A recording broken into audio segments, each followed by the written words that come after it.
Hello, and welcome to The Fool and the Philosopher. The Philosopher and the Fool. But yeah, with the AI, I think that it is really, really good at therapy and life advice.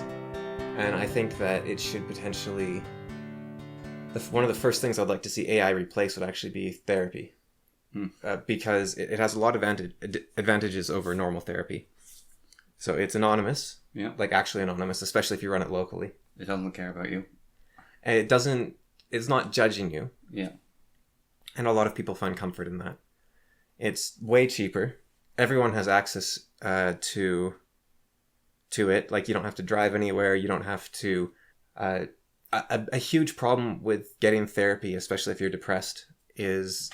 Going out and having the energy to actually do anything. Yeah. And it's much easier to boot up a program on your computer and type in your queries than it is to get up, get dressed, eat, and then drive somewhere. Yeah. Like, you don't have to get dressed or anything. You can just go and you can spend 6 hours just trying to get your laptop booted up. And that's all you do in the day. And you have your therapist available. Yeah. So that is a really good thing. The other thing is a lot of therapists aren't very good at their jobs already. And another issue is that even good therapists don't have knowledge in all domains. So they're not always a fit for their patient. Yeah. And therapy is very expensive, like we talked about. And also therapy has one of the highest concentrations of psychopaths and narcissists of any job, which is also a big issue. You can get a very bad therapist. Yeah. Now, this isn't to say like 50% or 60% of therapists are horrible, evil people. I don't know what the numbers are. The numbers could be like 0.5% of therapists are bad, let's say. But I do think it's actually quite a bit higher, but I don't think it's like 50%. Yeah. Let's say 10%, just to throw a number out there, are bad. Okay. Or hopefully only 5% or something. Even then, you're able to avoid a bad therapist. And let's say you want to get... So I'm not saying it should get rid of therapists. I think the great therapists should stay around. Like, Jordan Peterson, people like that. You don't want to just get rid of those practicing psychologists and whatnot. Yeah. So you go to those people and you shop around and you try to find someone you like. But if you can't find anyone you like, in the meantime, you've got this AI working for you. Yeah. And it also means that you don't have to keep going to the therapist that is kind of abusive, but they kind of help. It means that you say, no, screw you. I'm holding out for good therapists because I have other options. Yeah. And it also means if you fall into hard times or you don't have the money in the first place, you have an option already. And and also, this is something Never Knows Best talked about. He has a second channel called Knows Best Never, where he talked about AI. And he had a really good point that, it might seem sad that you're asking advice from an AI or you're talking to an AI about these things. He said, but you have to remember how these were made. They took the entire internet and they stuck it into this thing. So, so you can look at a large language model as a condensed version of humanity, of all the knowledge of humanity. Yeah. And so what you're actually talking to is actually the ancestral spirit of humanity. It's that character in... it's Ivy, the archive. Yeah, the archive. Yeah, it's all the knowledge arises... From all the human knowledge arises a human force, because... Yeah. Well, that's actually the thing, though, also about this AI, is it's a framework, but whereas actual intelligence and all this crazy stuff is able to do is come from, is they've just fed it knowledge.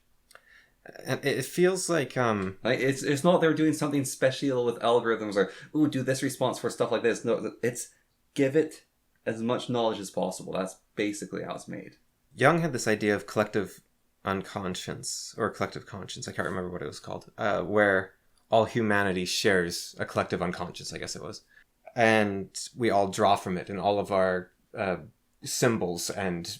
Yeah, mythology and our alchemy, all our symbols are drawn from it. Yeah, I just don't remember if it was called conscious or unconscious. Yeah. But they're drawn from it. And you can see this in language because language is a meme repository. All of our words are gods and concepts built upon those gods and concepts built upon the way we perceive the world. We say fire, we don't say excited particles. Yeah. Because there's multiple ways you could actually see the world.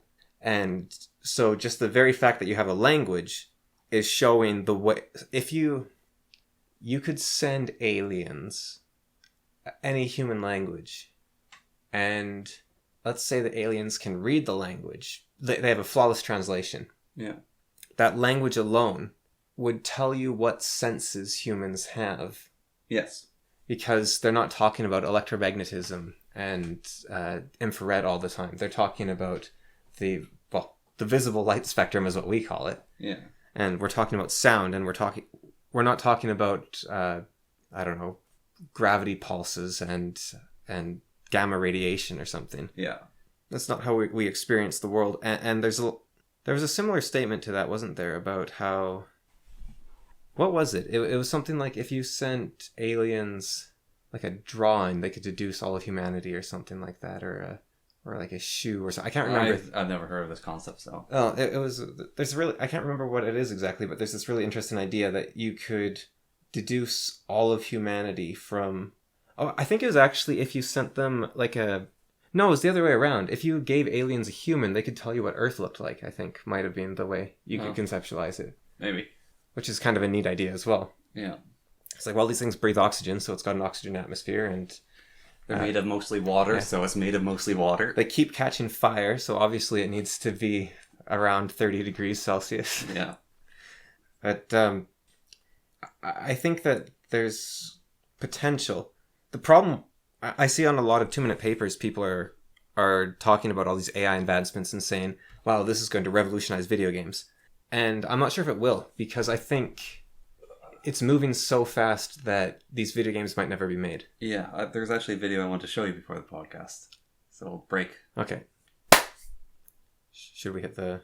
It's saved to my phone. No, pause on here. No. Okay. It's better. Okay.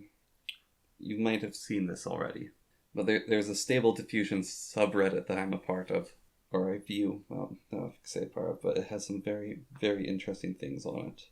A guy made a video on this concept as well. He was trying to do this with Doom to make Quake look like modern Doom.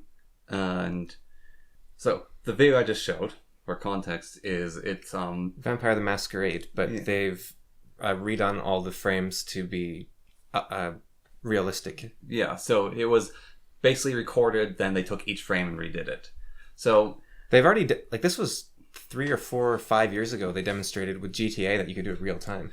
Yeah, so what this YouTuber did, so he's talking about this thing, he's trying to do this Quake and Doom. And he's saying Stable Diffusion isn't so good for this. It's too much noise, got a lot of problems, quite slow. And he said there's some other models which are trained in Stable Diffusion, and they have their own specific things, and he's showing examples of them. And this is also all recordings after the fact that he was showing. But they're doing some crazy things just to do, like, the newest Doom game. Like, they made it look like fluffy clouds. They made it, like, black and white drawings. Like, it's tons of stuff. And he's saying, so, all these things take a lot of time to do. And these models take a lot of computer power, and they're quite big. However, they're all really bloated. They're all incredibly bloated.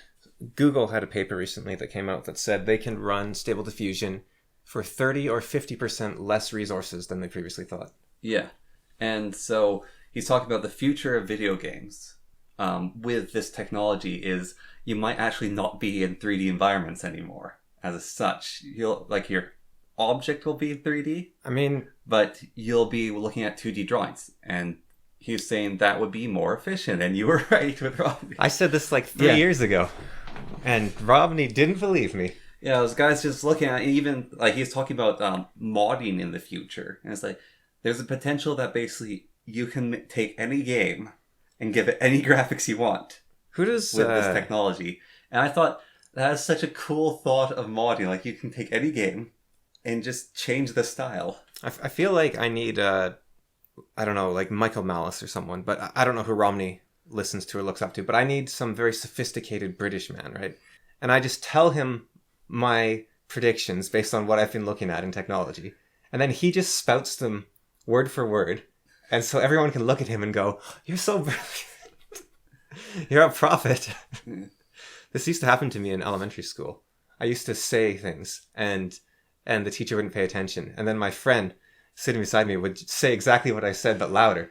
And so my point was, though, actually, that I no longer think this will be what video games will become. No. Why for? Well, like I said, it's moving so fast that I really don't see video games getting incrementally improved in the future anymore. I don't see these. I see this could be the... I think this is more of a domain for improving video games from the past into this. No, I see this as the domain of modding. Yeah. Like, there's a mod for Skyrim now where you can go and talk to NPCs about anything using Chat GPT, and there's an older one for Mountain Blade where you can do that as well. Yeah, Mountain Blade was the first one to do that, and it was pretty interesting. There's a RimWorld mod where all the artwork all the randomly generated artwork in the game is actually displayed, and your character's portraits are displayed using Stable Diffusion. Yeah. So I think this is where this is going to shine. But I think this could be like your favorite thing, you know, like people getting the scars and the injuries and all that. Like you could represent that pretty easily with Stable Diffusion.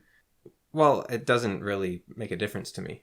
Like, seeing the image isn't as important as the statistical readout, which is already there. Okay. I don't really care about the picture so you don't much. care about visuals and you think in words, not images, because you're a freak. I don't know if I really think in words either. I think more somatically, maybe if I had to conceptualize it. So I think in terms of motion, like what I'm going to do, how my arms are going to move, how my mouth is going to move, how my feet are going to move. So you could say I think in like if I imagine what I'm going to say, I imagine how my tongue's going to move and my lips and my throat. All right, so enough freakish thought stuff aside, back to... Right, so I think people are talking about this is going to change video games. This is going to change video games, and I really don't think... It's... what you're saying, video games aren't going to exist in the sense that we think of them, because there will be one video game, or like there'll be video game models. No, I don't know if... Well, for one, I don't know if there'll be humanity anymore. I don't think that the scale of this is truly being appreciated. What do you mean not humanity anymore? Like, we'll all be dead. Or... Why for? Because people are really underestimating how incredibly powerful this AI is. This is the kind of thing that can wipe out all humans, or start wars, or create diseases and release them. These are very, very, very powerful AIs. Not so you see like, oh, this lets you, this Stable Diffusion model lets you make a movie change its style. Yeah. Like, that's not going to end humanity, and no, it's not. But the rate at which things are going, you see that little tweak you can apply to games, and you say, oh, this is the future. But it's like, no, that's, by the time any company gets around implementing that, that's old news, and there's something new. And the wide scope of the scale of these AIs, people are using stuff like ChatGPT to make their letters to their boss rhyme or something. And we're saying this is going to change humanity like a smartphone, right? Like we all have this thing, we can use it for Google search, and we can use it to send emails for us, and we can do this and that. But there's AutoGPT.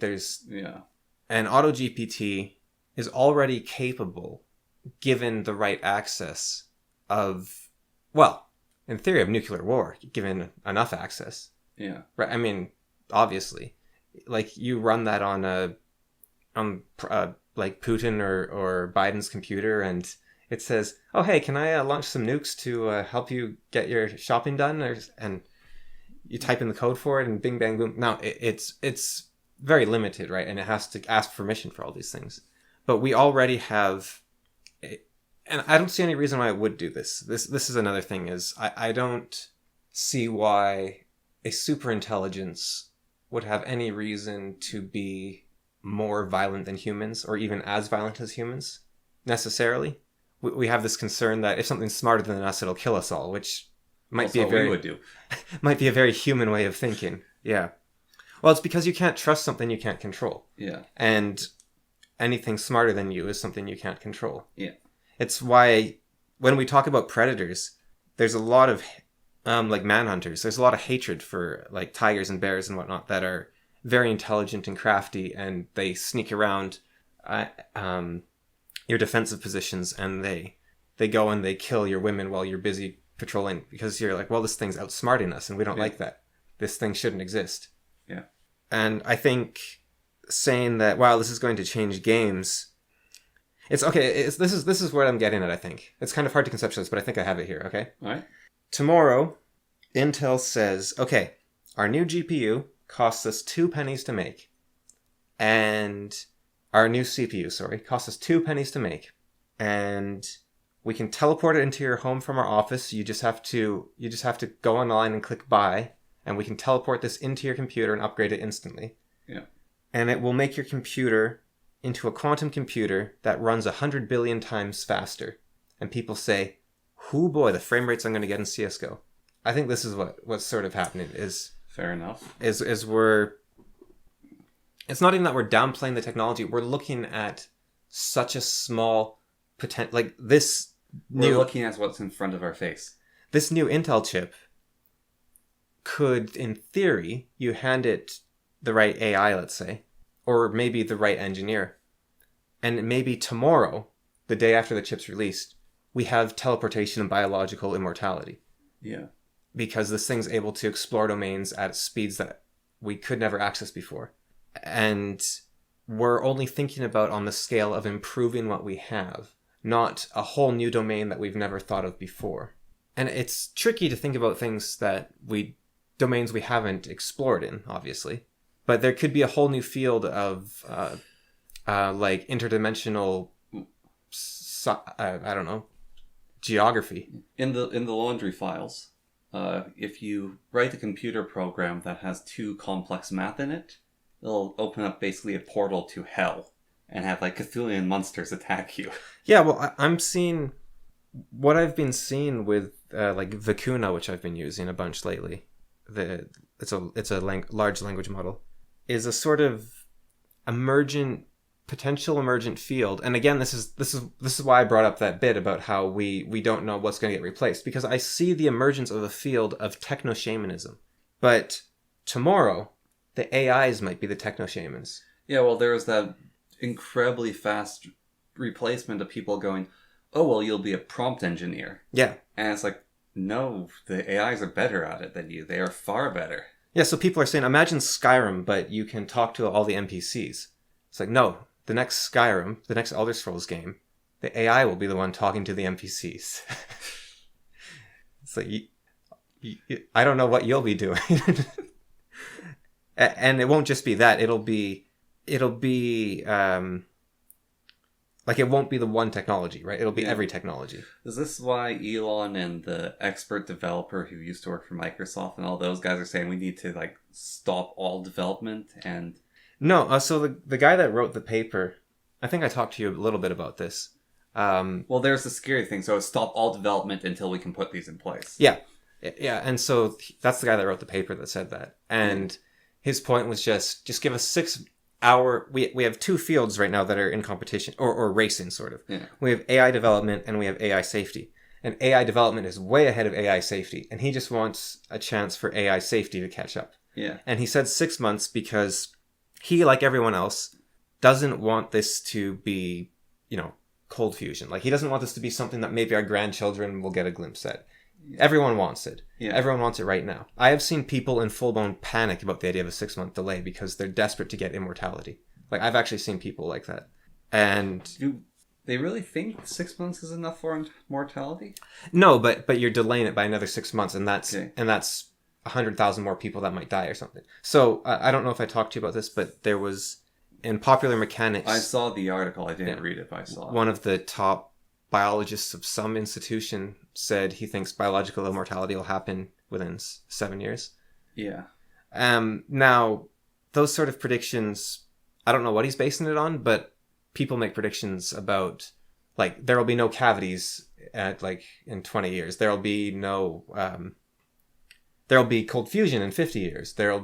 Everyone will have, but then there's the other side where you had, I think it was IBM or something, or maybe it was Popular Mechanics again, was saying, in 20 years, desktop computers might be so small, they might be as tiny as 1/4 of a ton, and there'd be one in every office building. Yeah.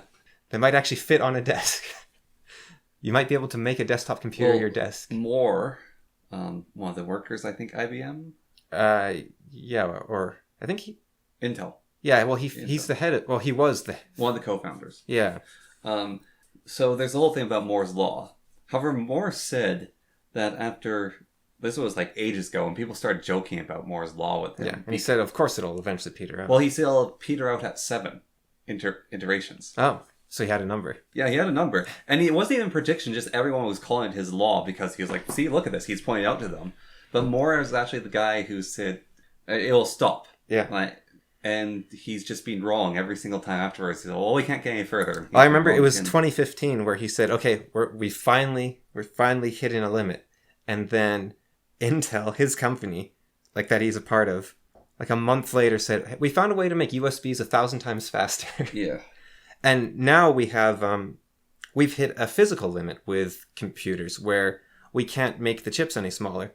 But recently, maybe it was NVIDIA, maybe it was Intel, maybe it was one of those Taiwanese companies, but they came up with like essentially 2D materials that they can write way smaller on because they're I think they're layering these 2D materials in order to do it. If you breathe on your chip, it disintegrates. Yeah, I don't know what the it's in a vacuum seal. I don't know how expensive or how delicate these things are. If it was a 2D, like actual, like thin, like gold sort of 2D, you'd have to contain it in a vacuum. Yeah, no, these are a static vacuum. I think they're carbon based, but they're like a molecule thick. Yeah, even carbon based, you'd have to store it in like a static vacuum. Well, it's funny because why IB or Popular Mechanics, whoever it was, had the prediction that computers could get as small as a quarter of a ton was they saw the way things were going and they said, okay, ENIAC was massive, and then Enron, I think it was called, was like way smaller and it could do more. And they realized, okay, we have very smart people working on this. They're very clever. But vacuum tubes can only get so small. Mm. And then the silicon chip. Yeah, and then, well, wires and whatnot. We switched to electricity. Yeah. And electricity is a lot smaller. Yeah. Like way smaller. Conductive materials, you can go down to about 4 atoms wide or something. But then we've now hit that point where we're at the like 7 nanometer or whatever it is range. And it's very hard to get any smaller. But what might happen, like with this 2D sort of chip, is a material change. Or we can do a different way of calculating, which is what quantum computing does. Yeah. Where they use qubits instead of bits, so they can perform multiple operations simultaneously with a single electron, yeah. And that allows you to, I guess, process in parallel in a way. Think in 3 dimensions. Well, in 4 or something, yeah. Or 5 or 6 or whatever it is. Yeah. But I'm just saying, like, if you're thinking in 2 dimensions, a quantum computer is thinking in 3. Yeah. Yeah, you're getting to a point where you can't get any tighter, but then you say, well, what about this whole other dimension? Suddenly we have way more space. Yeah. Yeah. So this techno-shamanism, I want to talk about it, but I am aware that tomorrow the AI could come out that's a better techno-shaman than human. Because this happened with... This is a month away from release? Which is? This podcast. Oh, yeah. Yeah, there's that as well. Well, that was fun. Like, remember, I've done this a few times where I talked about, like, meta-Reddit. Yeah. And then the day after we recorded the podcast, Gab announced Dissenter. Yeah. But our podcast came out like a month after Dissenter was released. And we've done this a few times. The thing that happens most is Jordan Peterson keeps releasing podcasts after us that copy us. Yes. So I think he's listening in on us and then releasing his got like a microchip somewhere in here. Yeah. Because it sounds like we're parodying Jordan Peterson. Yeah. But he's actually copying us. Except we're probably recording at about the same time. Yes. Which really harkens back to my idea of the idea whales in the mind cloud, right? Yeah. Like, it does seem that ideas have a time and a place. And there's a very obvious, like, armchair evolutionary scientist sort of explanation for this as well, right? The environment is such that...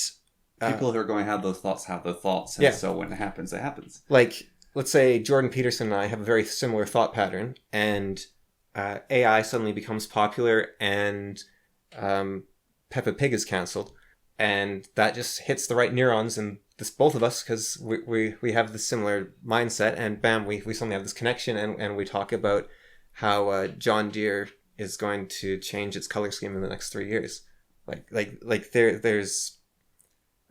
There's a limited set of variables everyone's working with because humans are also similar. Yeah. And especially with me, where I'm watching Jordan Peterson, I'm even more aligned with him and he's listening on us, so he's even more aligned with us.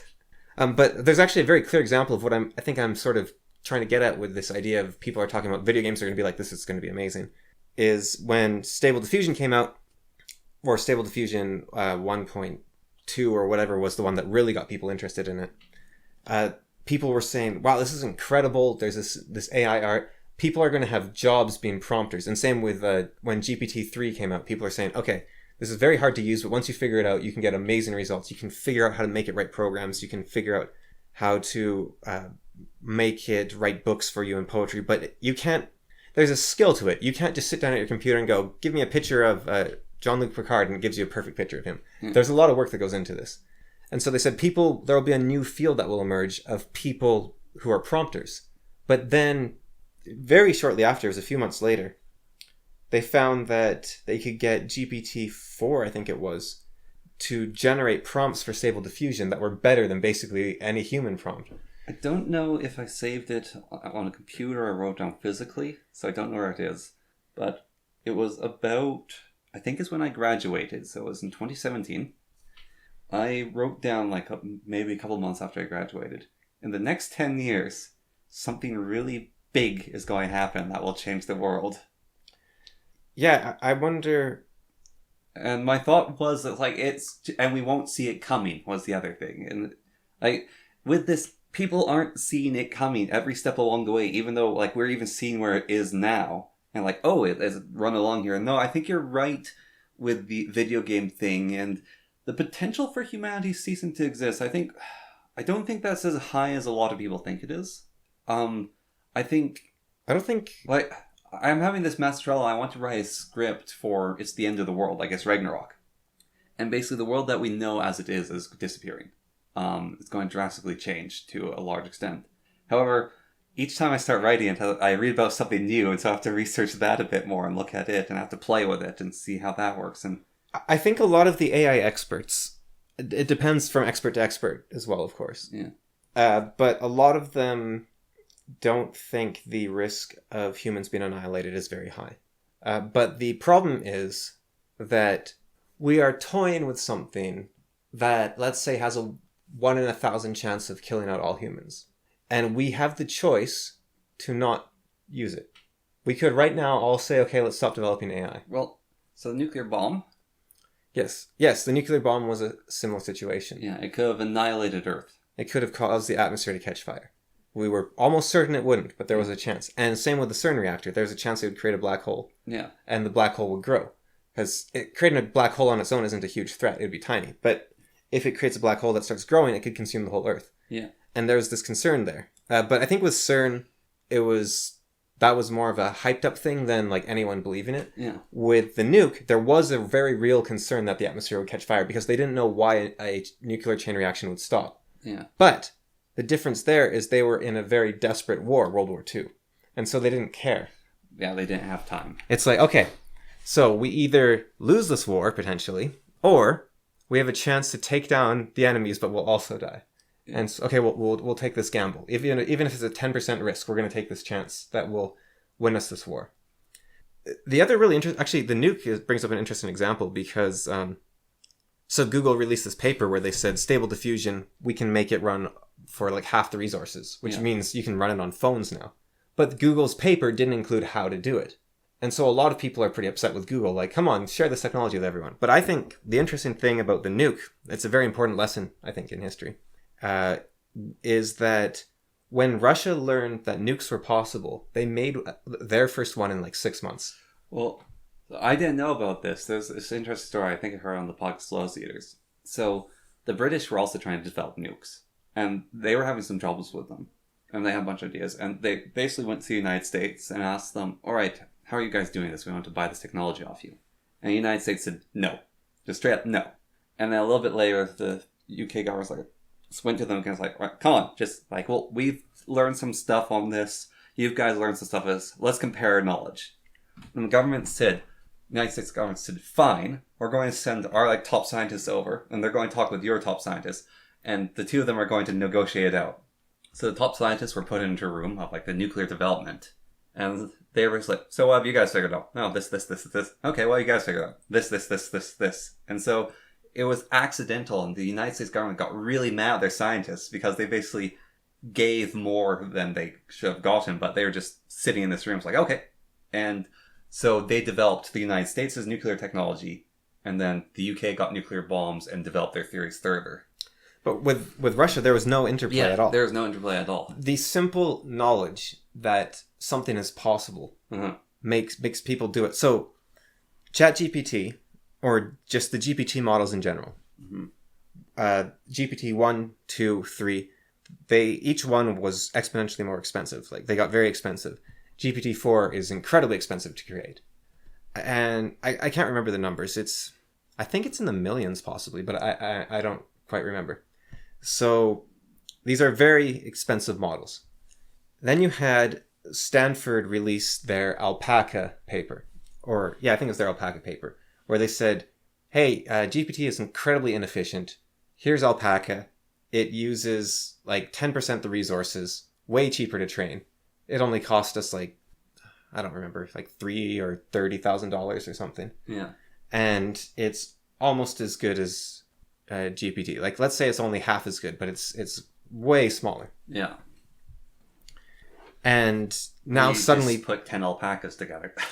Well, now suddenly people can run this on their computer. Yeah. You can't really... Well, I'll get to that though, because that's interesting. But there isn't really a way to put the alpacas together to get a better alpaca. I was saying that as a hypothetical. But this is interesting because I think someone else thought that too. So then Vicuna came out maybe a month ago, maybe 2 months ago. I don't know the timeline here. Vicuna cost the people that made it $300 to train. It's way cheaper. And it's almost as good, depending on the test, as GPT-4. And it's way faster, way cheaper, and it's tiny. Yeah. It's like, I think when I downloaded it, it was like 8 gigabytes or something. Oh, is that on your computer? Yeah, you can run Alpaca and Vicuna on your computer. I don't have the necessary front end to run Vicuna, it turns out, though, because the one I use hasn't updated yet. Oh. But you can with the right setup. I just don't have that setup right now. Yeah. I actually did have it. I had Uba Booga for a while, but I got rid of it because my computer needs space, and I preferred Alpaca Electron, so I got rid of it for space. But Vicuna is amazing. About a week ago, as the time of recording, something called Wizard GML came out. Wizard, now there's different models. There's 3-bit models, or I don't know, might not be bit. They have a B, which is essentially how many gigabytes of RAM they use, which is confusing. So I'm not quite sure what it stands for, actually. I'm not an expert at this by any means. Okay, so there's 3B models, 13B models, 30B models, and 60, maybe it's just plain 60B models. Yeah. And they use roughly that amount of gigabytes of RAM to run. All right. So Alpaca 30B is the one I had on my computer for quite a while, but I replaced it with, there's a LoRa of it, and LoRa's are kind of lenses you can stick on these, what are they called? Neural network. Language models? Or no, just all neural networks. Okay. Like you can stick them on Stable Diffusion as well. Yeah. And LoRa's basically say, they're I think they're technically mini AIs. Yeah. But you can think of them as a lens. So for example, I have a Anubis LoRa for Stable Diffusion. So I plug that into Stable Diffusion, and I say, give me a picture of Anubis riding a chariot, and suddenly I have always an Anubis riding a chariot, because this model tells it exactly what Anubis looks like. Yeah. And you can get these for language models as well, and you can say, always be a conversation. Yeah. Always be Batman. Always act like you are in a play with the person. Stuff like that. Yeah. So there's a fine-tuned model I have, which is a 13B version of Alpaca, I think, which is the one I use on my computer. Because the 30B one is really slow. So Vicuna is a 13B model that performs like a 30B model. Wizard GML is a 3 or 5B model that performs better than a 13B model. So it takes a tiny amount of power to run. Yeah. And it takes a tiny amount of power to train. But this thing is operating on a level approaching these like mid-tier language models. Mm. And now the thing about these things, you can always upscale them. So you can have a 30B Vicuna. Yeah. And people are really looking forward to a 30B Vicuna because I think it's more training data essentially that you're shoving into it. Yeah. So people are really looking forward to 13B because the 13B one is already incredible, but the 30B one might be able to surpass GPT-4 or something and be available to everyone, which would be amazing. This Wizard one, get it up to 13B, and it might be surpassing like GPT 3.5 and maybe 4. Yeah. And how Wizard model works is really interesting. I saw a diagram of it, but so from what I understand, because again, I'm not an expert, but this is what my understanding of that diagram is. When you type in a response into it, normally they give you their answer. Mm-hmm. What Wizard does is it takes your answer and then it hallucinates or it imagines a whole bunch of different interpretations of your question. So it mind palaces your question. Yeah. And then it answers all of them. And, well, at first it creates a bunch of branches. And then it gives all those branches. Yeah. And then it checks all those branches and says, okay, this one is totally out of whack. And this one is interesting. Let's pursue that one more. Yeah. And then it answers all those questions. And then it takes them all and it combines them into a condensed singular answer and outputs that again. Oh. And so it says, okay, here's a whole bunch of interpretations, and now let's merge them together and then give them a response. So it is kind of like, what if you had like 10 of them combined together? But it's just this one tiny model expanding and then shrinking it down. And that's just a week ago. Who knows what they'll come up with tomorrow? Yeah. There might be an even better model. And who knows what the AIs will come up with tomorrow. The other thing to keep in mind is not to knock GPT, like it's way more sluggish and slow in some ways, but they are constantly fine-tuning it, and it's also way more robust. Yeah. Like there's certain areas where Vicuna will break down and go insane, and it'll start thinking it's the person asking the questions. Yeah. And then it'll answer itself, and it'll get in these crazy loops. And so you need the kill switch. Yeah, yeah, you do, or your computer just like melts, basically. Yeah. And then Wizard is really uncreative, so it'll never give you Wizard is very good for using it like a search engine. Yeah. Like you say, how many ducks are there in the world? Well, maybe that's not something you'd find on Google, but it has a very good knowledge bank. Yeah. But it's not so good at like, can you give me 10 fantasy sources of power to power like steamships? Like it's not as good at that sort of question. Yeah. Or can you give me a new kind of foe to fight in D&D? Yeah. I actually did something with D&D where I was asking, I can't remember which model it was. I got rid of the model, I think, in the end. But I asked it, can you give me the stats for first edition fighter class in D&D? And it said, here you go. And it made up like a stat block for it, basically. Yeah. It said, here's their powers, and this is what you need to be a fighter, and all that sort of thing. And then I said, okay, cool. Can you give me a doll class, which doesn't exist, right? Yeah. Can you give me the stats for a doll class? And it said, no, the doll class doesn't exist. And so I said to it, okay, make one up. And it said, as an AI model, I cannot make anything up. And so then I was using Uba Booga at this time. Yeah. So I made a new AI with that exact model. Yeah. And I said, okay, you are the creation master. You are super creative. You never apologize to anyone. And you love making things up. And you always make things up for people. And then I was like, okay, and I said, the first thing you say is, I'm the creation master. What do you need me to create? And so then I was like, hello. It's like, hello, I am the creation master. What do you need me to create? It's like, can you make up doll classes? Like, sure, here you go. And then it gave me the answers.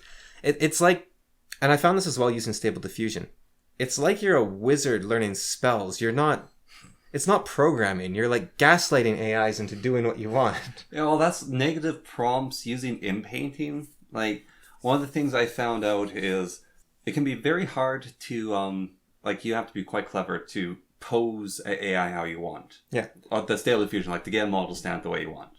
Yeah. Well, I can give you some tips on this. ControlNet is really good for that. But there's a thing a lot of people do, which is they use 3D models of like gray people. Yeah. And basically you can just use yourself as fine as well. I do that. Yeah. And it's like, okay, so like I can raise my hand in the air and like hold an orb. And then with the AI, it's like, okay, I inpaint it so it makes like this knight in armor. Then I can basically do some inpainting to make the orb into something else. Or I could hold a wooden stick and inpaint so the stick becomes a sword. Yeah, it's very much like, I don't know if this is the term for the whole art form, but photo bashing, where you you take a bunch of pictures and you merge them together, and like you Photoshop them together basically, Yeah. and then maybe you paint a layer over them to even it out. Yeah. It's very much like that, a lot of the things. And I like playing around with Stable Diffusion a lot. That guy that won the state fair in Cincinnati or wherever it was, I think was probably fairly skilled or very lucky, because it's not easy to get a good composition. You can get a good model of something, right? Like I can say, give me Pikachu, and I can get an amazing Pikachu. Yeah. I can get that Pikachu doing whatever I want. Like it can be wearing a ninja outfit, or it can be riding a horse or something. That's very easy to do. But if you want like a golden ratio, or you want there to be a tree in the top right, and then you want there to be a cliff with birds flying down from it, that's much harder to actually get a sort of coherent model of artistic model of something. It's very difficult to do, and you probably need to be out painting or bashing stuff together. Yeah. Or Well, one of the early videos I saw, so it took a video of Hatsune Miku, and she's dancing and singing. The AI was painting her dancing and singing. And so whenever her picture was in the video, it could line up with her just fine.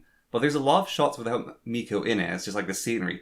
And it freaked out and just started spawning her everywhere in jumbled positions. And it would like constantly freak out whenever she wasn't there. yeah, there's a lot of cleanup you have to do on that sort of thing. Yeah. For now, it's getting better and better and better. But it's not. What I'm getting at is not how difficult it is or weird exactly. It's more. I don't know if you ever use that app to move atoms around. I saw you use that, didn't you? That's sort of like using lasers to move atoms around. How it's not. You can't move in a straight line. Yeah. It's like trying to hold a bowl full of living water and not spill any. Yeah. And it's sort of like that, where you might type in, let's say I want Pikachu riding a horse and Pikachu to look really determined. This isn't an example that would probably work, but let's say I type that in, and I'm not getting the expression I want on Pikachu, right? Yeah. So I type into the prompt, wielding a sword, and no sword appears in the picture, but Pikachu's expression changes to what you want. So I actually had a case like that. That was very strange. So I did a little campaign for people because our DM was away, so I ran the campaign. And the idea is basically I did a bait and switch campaign. So it's like, this is a very dangerous campaign. You're going into this forest full of monsters, and you're going to fight a lich. And the party went into the forest, and the lich is there. And the lich basically said, piss off, and turned the whole party into little woodland animals. And so I wanted the adventure to be like these little woodland creatures fighting like wolves and bears. But I gave like a bear the stats of a red dragon. So that was the sort of idea. And so for the scene, I wanted to have like a bunch of animals holding adventuring gear. So I wanted to have like a raccoon with a crossbow, a cat with a sword and shield, and a fox with a staff. And so the cat with the sword and shield turned out really good. And this like early model stuff that not very advanced, but it turned out pretty good. Put a lot of work, finally got like good raccoon with a crossbow.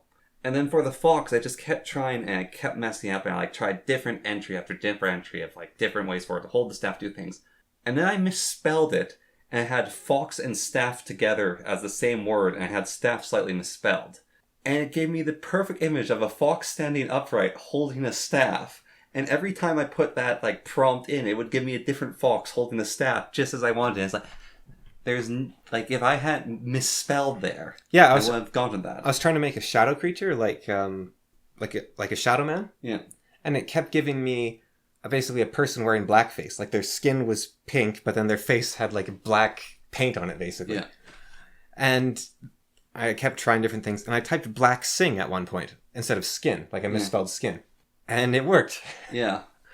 It's very much this sort of wizardry of not quite asking for what you want, but asking for what the AI will understand, which is actually similar to tutoring. This is when you want to explain something to someone, you don't necessarily tell them what the textbook says. You tell them something that they understand. So there is a similar idea there of communication. One of the lenses I use, the like AI models, it's does these really cool anime people, because yes, I'm using this mostly in anime. However, they're always lying down because that's the way he trained the model. It's like he trained it from a bunch of lying down people. So rotate your picture 90 degrees. Well, no, I used it for in-painting. And it messes up when I in-paint straight up. However, I in-paint the head, then I inpaint the torso arms, then I inpaint the leg, and it works. If I do it all at once, it doesn't. But if I do it a piece at a time, it goes, oh yeah, that head works with here with the inpaint. Okay, yeah, let's do that. Oh yeah, those legs work that by there. Okay, and so they're not lying down. Like anime or cartoony? Anime. Or anime cartoon mix. Yeah. It almost seems like a shame, though, doesn't it? Like, it can emulate any style, and everyone's going for the most generic, what do you call it? Lowest common denominator style there exists. Well, as B calls it, the ushi style.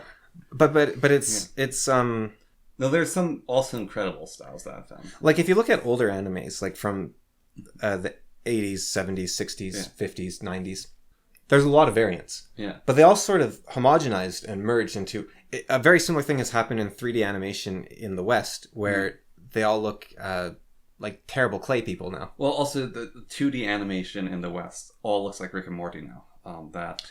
Whatever style that something house. Yeah, I know what you're talking about. Yeah. And it doesn't have to. It's just it's very easy to do. Well, if you look at Avatar: Last Airbender animation style versus like that looks a bit like anime, but versus that, and then but Avatar is unique. It has its own. Well, style. then you look at the original Ben 10 styles and Teen Titans. Teen Titans had a style that was really weird. It was like really dark scaled and really gray and. It actually made me feel like car sick. I don't know why. But if you took a Attack on Titan close-up and you take a Death Note close-up, you wouldn't be able to tell which anime they were from because they look the same. Yeah. The face structure, then the shading and the color, and it's all the same. Mm-hmm. Now, it's a very pleasant style. Like, it's very pleasant to look at anime. Like, it's very simple lines, which are nice to look at. But it seems... To clarify, these anime styles are usually 3D anime looking hybrids. But what I mean though is like it's not just you, like everyone's using it for anime, right? But it's like you've been given Picasso in a box and you keep telling him to make anime. I actually should see what classical art there is because I had a older the general big SD model, just the stable diffusion in general. I had it do Da Vinci's art style. Yeah. And those were trippy. I did a bunch of Shrek and Da Vinci style. It was really good, actually. Well, sorry, not Da Vinci. Sistine Chapel guy. Michelangelo. Yeah, I had to do Michelangelo style. I was doing Da Vinci. I really liked it. Yeah, so I had to do Michelangelo style. However, for things that would be what Michelangelo would paint, it made sense. But when I asked it to do things that he didn't paint, that's when they got really weird, because it looked like his style. However, they're like kind of nightmarish because Michelangelo's art style is kind of weird if you really look at it. Like his women are extremely mannish.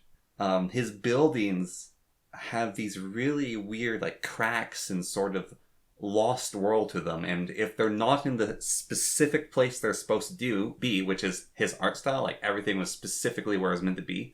But if something isn't, which Stable Diffusion does quite often, it kind of gives it this like half dream-like appearance of you're in that sort of waking dream that nothing makes sense and there's too much chaos going on.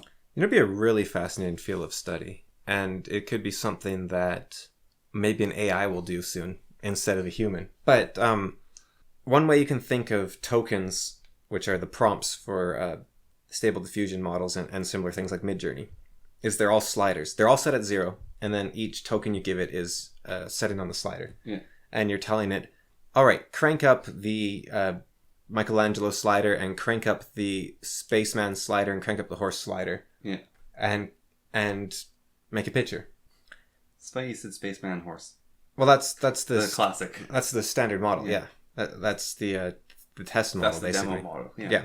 That's why I used it. But you do that, and you might be able to create a sort of conceptual heat map of what's unique about artists. Yeah. And like what makes a Michelangelo? Because right now, what makes a Michelangelo is that it's one of his paintings. Yeah. Like I hand you 2 paintings and I say, which one did Michelangelo make? And you say, oh, this one, because this is Michelangelo's painting. Mm-hmm. But you do it. Now, this is already something that people have been doing because there's always these famous. He's like everyone loves him in video games. He did all those really dystopian, Grieg or Geiger or something like that. You know what I'm talking about? He does like these sort of rolling fields of machinery and flesh, and they're like gray and disturbing and rippling. And I don't know the artist, but I know the art you're talking about. Scorn, I think, is a game that came out recently that's really heavily based on his art. So people have already done this. Like, I'm going to do this. And the other one everyone loves is Van Gogh. Everyone does Van Gogh. His Starry Night Sky in particular. Yeah. And so people have already been doing this, but... Well, actually, one of the things I found, your question you're asking. So when you make... Because this is old. This is very old of making things Starry Night Sky styled. And there's the Google image AI could do that. I have found, after experimenting with these and looking at a lot of people's generates, Starry Night Sky is what makes the painting good. Is its positioning and everything in that style. Because without that specific scene, like if it's a landscape with stars and a building, maybe a church, it works. Anything else, it looks hideous. Yeah, well, it was made for... Yeah, he made a painting that was for the painting. Yeah. But that said, you could still copy Van Gogh style without it all being Starry Night Sky. Yes.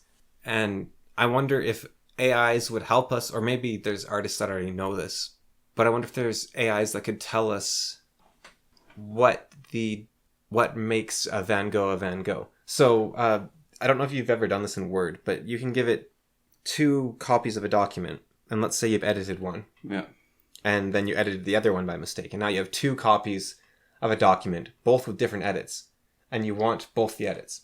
So Word has a feature called Merge, where you say, okay, I want you to merge these 2 documents into one document. And so it'll say, okay, so here's the differences between the 2 documents. This line, this, which line do you want to keep? And it gives you all the lines that are different and says, do you want to keep this or this? And all the ones that are same, it merges automatically. Yeah. Very cool feature. I've never done that. That sounds interesting. But what you could do is you could also say to ChatGPT, for example, okay, here is a short story. Write this in the style of Hemingway without changing the structure too much. And then you give it again and say, okay, now write it in the style of J.K. Rowling without changing it too much. And then you go to the Microsoft Merge, and it'll highlight all the lines that are different, right? Yeah. And those lines that are highlighted will actually be what makes it Rowling and what makes it Hemingway. Mm. And everything else will just be the backbone of what you need to get a story out. Yeah. And I think it'd be easier to do with art. I'm sort of picturing... Where have I seen this before? Like, spot the difference, I guess. If you layer the 2 images, you see like a glowing representation of what was changed between the 2 images. Yeah.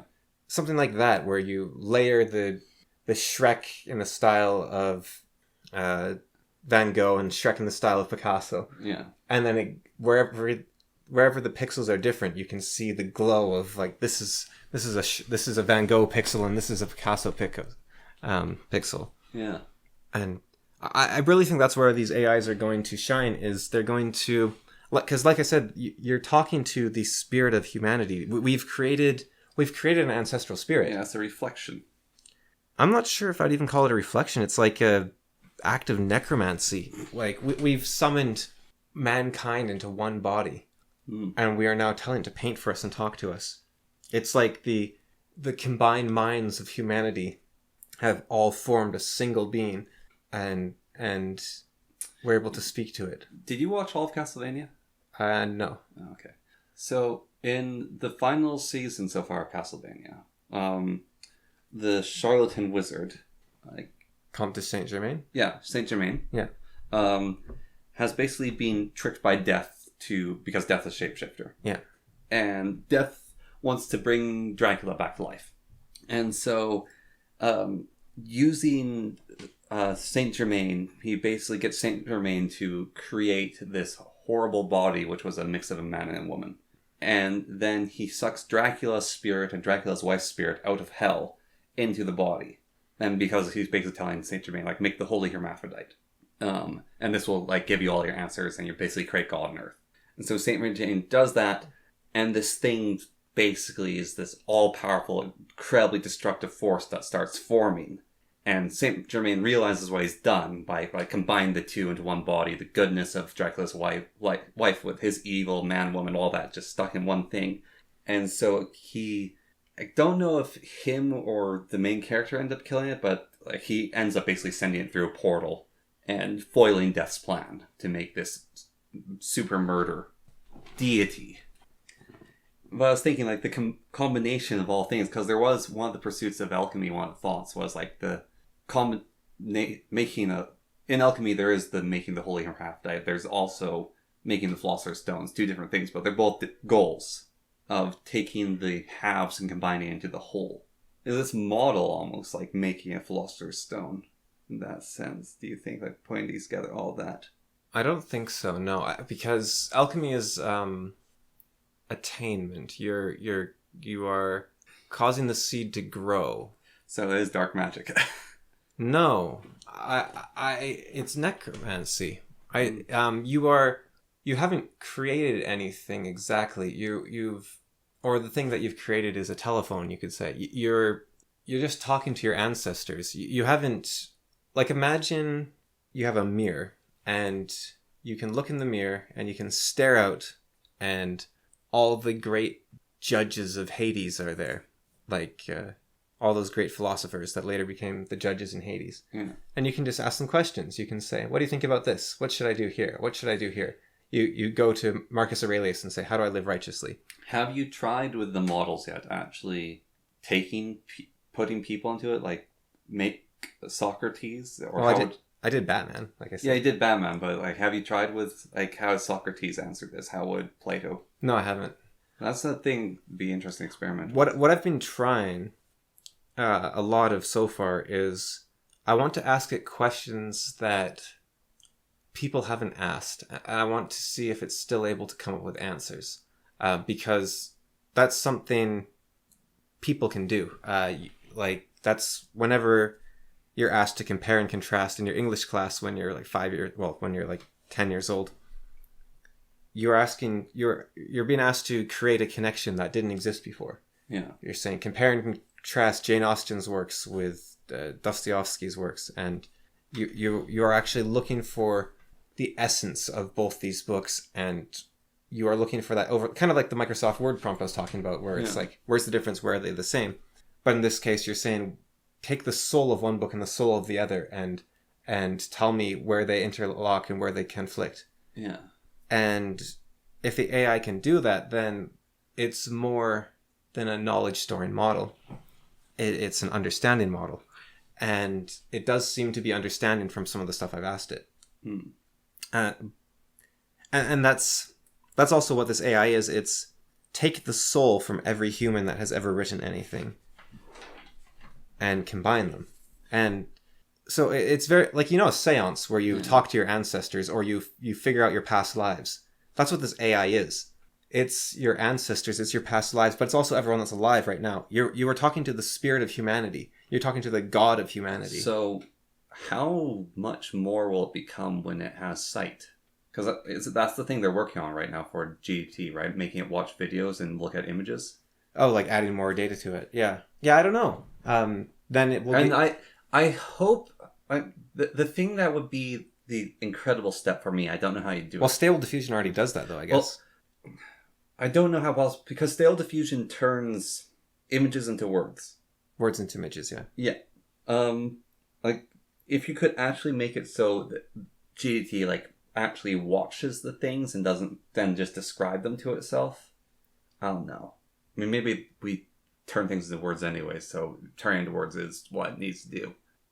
So Stable Diffusion is the spirit of humanity as well, but it's the spirit of the artistic side of humanity. You are asking it, for example, if I say, Stable Diffusion, give me a picture of Jesus, I get a picture. Jesus, we don't have a photograph of Jesus. We don't have Jesus walking around right now. We don't know what he looks like.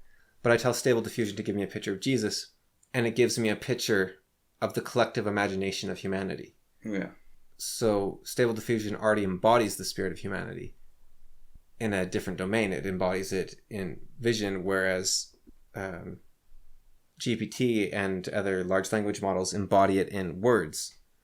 So I think we're going to learn a lot about how humans might work, but we might just be learning how AIs work. But I think it might turn out that the mind is very compartmentalized, and we have a visual area and we already know the amygdala is supposed to be responsible for, we already think the amygdala is responsible for emotion, and you have your more rational thought and your frontal lobe and that sort of thing. Yeah.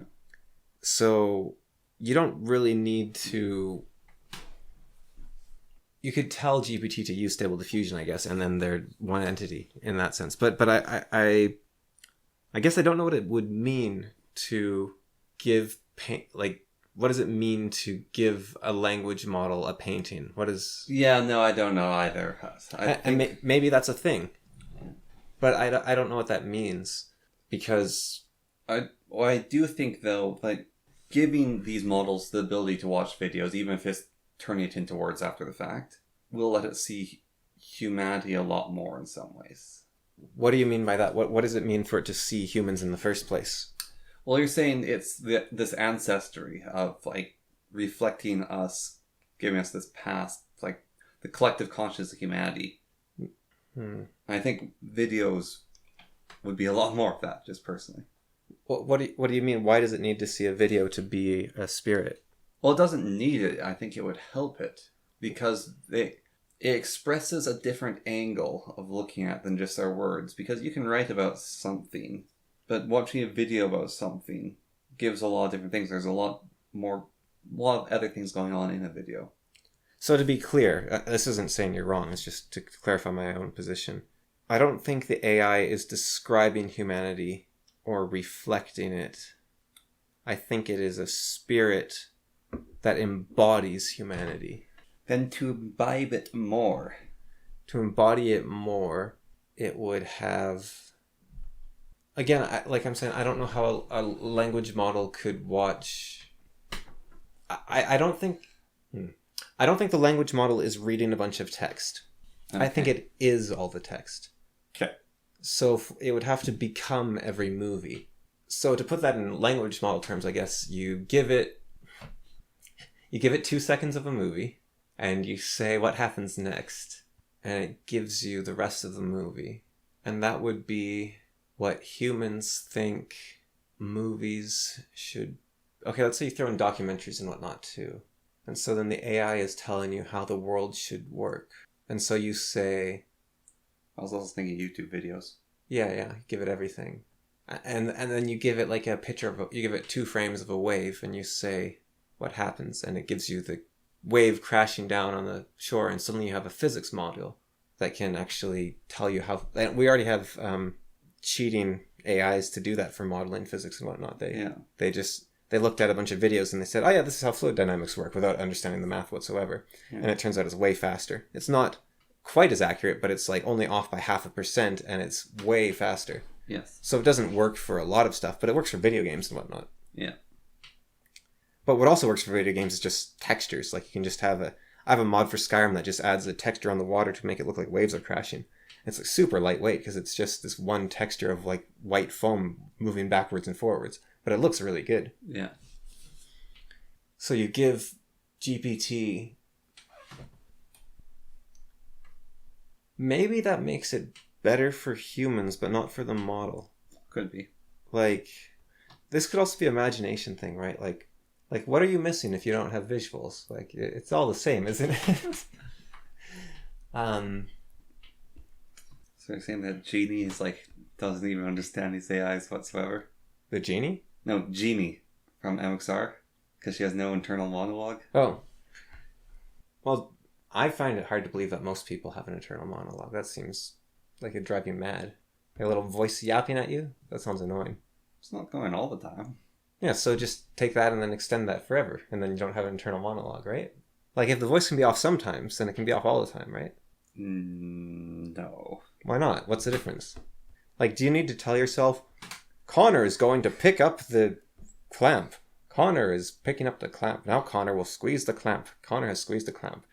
People that have internal monologue don't understand what the internal monologue is.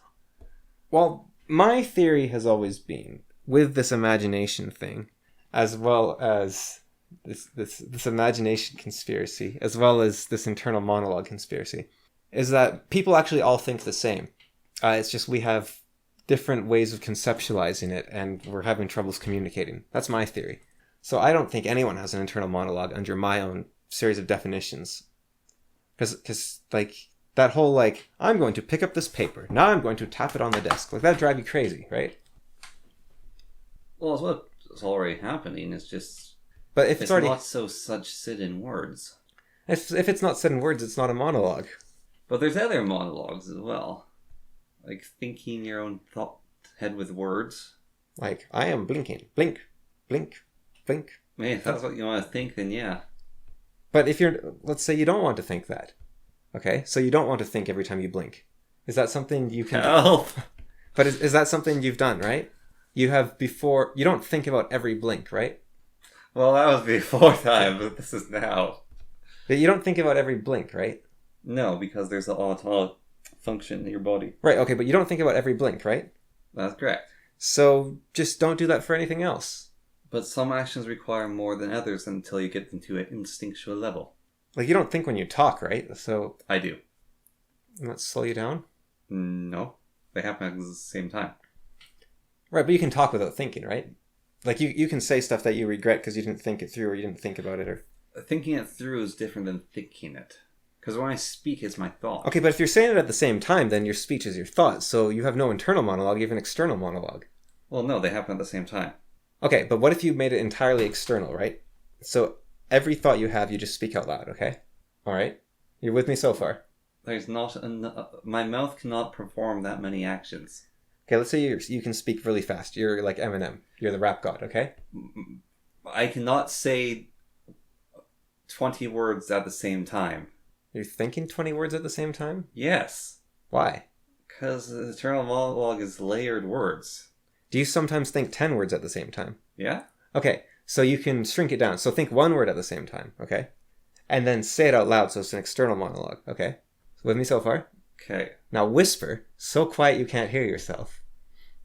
And then keep doing what you're doing.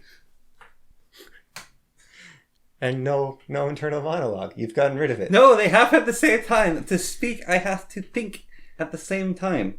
Right. But what you do is if you're thinking and speaking the same thing, then it's redundant. Can you think without speaking? So then you can speak without thinking. No, that's not how that works. Look, if you can do it one way, you can do it the other, right? No, I can't. If you can move something into position, you can move it back. It's not an equivalency. There's no equivalency there.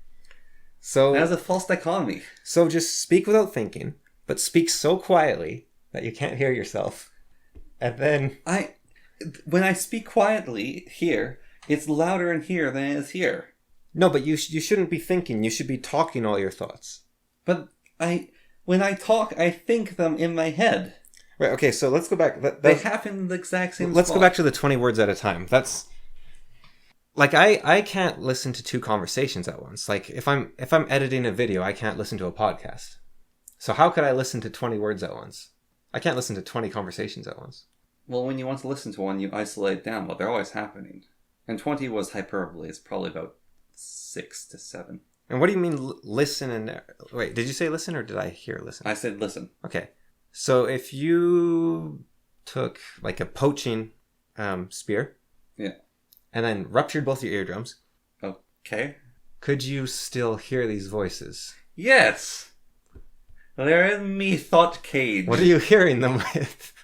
My brain. Is your brain vibrating so hard it's activating your hammer and anvil in the stirrups, or... No! Hearing's the closest equivalent to the statement for thought. So is monologue the closest equivalent to speaking for thought? Sure. So are they actually words or are they concepts? They are words and concepts at the same time. Okay, so you okay, look at that toy pirate, right? Okay. You look at that and you have simultaneously your mind says pirate, purple, blonde, cutlass, or is your mind saying like handsome, dangerous, ugly, big nose? Like what are these thoughts? Well, it's pirate in general, unless I focus on the details. What if you were French? And then it is also green. It's also, I see the physical representation as well as looking at. Okay, so you go on a trip to Germany, and your plane gets shot down. Now you're trapped in Germany. And you learn German. And you spend 50 years there and you forget English. So your thoughts, you can't understand your thoughts anymore. No, you can. People are, there's questions. Do you dream in this language now that you've been here for a while? Which language do you think in? Right, but dreaming is different from thinking. Yeah, but still they're linked. Right, okay, but if you think in English, but you don't understand English. But I wouldn't think in English because I think in the language. Okay. That I speak. Okay, so it's been 50 years, you've forgotten English, you've changed your internal language. Well, Vulcan and cloud are interchangeable in my mind. They both work. I can think them at the same time when looking at cloud. So you're stuck in German thought now. And you get whacked in the head and you forget German. Now you have no languages. Well, it's actually studied that people without languages or people with less robust languages usually can't think as well. So you're constructing a sentence. Yes. And you say, this word will go here, this word will go here, this word will go here. You get that arranged in your head, then you attach that to your tongue bone and you send it out into the world. That makes sense to me, right? But I'm not thinking, because you can't, right? Like, okay, so I will put word A in slot A. I will put word B in slot C, and I will put word E, because then what I have to do is I have to say, I will think the thought that I will put word A in slot B, and I will think the thought that I will think the thought that I will put... Like, at some point, you aren't thinking about it. No, they happen at the same time. It's happening in real time. Right, but okay, so you see the pirate and you think pirate, right? Yeah. But then there's a part of you that's listening to that and interpreting the word pirate, which means you are unconscious. There is no part of you that is saying, I am listening to the word pirate. And then there's no part of you that's saying, I am saying that I'm listening to the word pirate. And then there's no part of you that's saying, I am saying that I am saying that I'm listening to the word pirate. Because that goes on for infinity, right? So at some point, you aren't thinking in words. You are just responding. What? You can't think about all your actions because then you'd have to think about thinking about your actions. No, you don't have to think about thought. Yeah. Yeah, you don't have to think about thought because they're thinking. Right. So at some point, your actions aren't thought about. Because thought is still an action. But you're not thinking about thought. Well, you only need to think about something once. Right, but you have to think about it infinite times if you think about everything. You're like, okay, pirate. I'm thinking pirate. I am hearing pirate. I am thinking I'm hearing pirate. I said I... No, if you want to draw a duck, you don't have to draw 100 layers of ducks for a duck to be drawn. Yeah, that's my point. You're going with my point. My point is that at some point, you stop and you aren't thinking into infinity about your actions. But... Like, okay, so you're drawing a duck, right? I don't have to think about every action. Yes. But I do have to think about some of them. Yes. What's your defect right now with this? What is your problem with the semantics of the internal monologue? How does this disprove it? I just stop thinking about everything. If I do that, that is called mushin, no mind, not thinking, and that is an active thing to go for. No, but... Okay, monologue is not the same as thought. You can think without words. Internal monologue is not, I am picking up the soup, I am eating the soup, I am now going to spit the soup into the sink. That is not what an internal monologue is. Yes, it is. Monologue is conversation. Monologue is a sentence spoken. Thought doesn't have to have any words. An internal monologue is one of those things where the original word, monologue, has been co-opted for the meaning of an internal monologue. So it expresses at the start because people use a lot of words in thought, or I do anyways, and the people who said internal monologue do. But the internal monologue is the perception of actions, imagining things, thinking about things, going through things. I am going to go open up the door right now. I thought that I'm going to open up the door, but then I'm not. But before I was not, I decided not to in my mind. But you don't and that decision is the monologue. But you don't need to use words to do that. You can just go and open the door. Yes, but you can also use words to go and do that. And people with internal monologue do that, because that's how they proceed. Wait, so... Are you telling me that there are people that actually think, I am going to stand up, and then they stand up? Like, they think the words, literally, I am going to stand up. Yes. And then they stand up. Yes. Sometimes they even say the words out loud. Do you know anyone like that? Not saying the words out loud, just they think the thought, I am going to stand up, and then they stand up. I do that.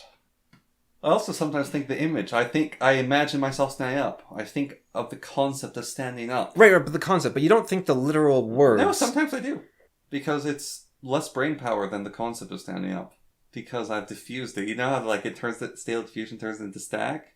And then turns back again? And it's like, can I imagine stack? So you would... No.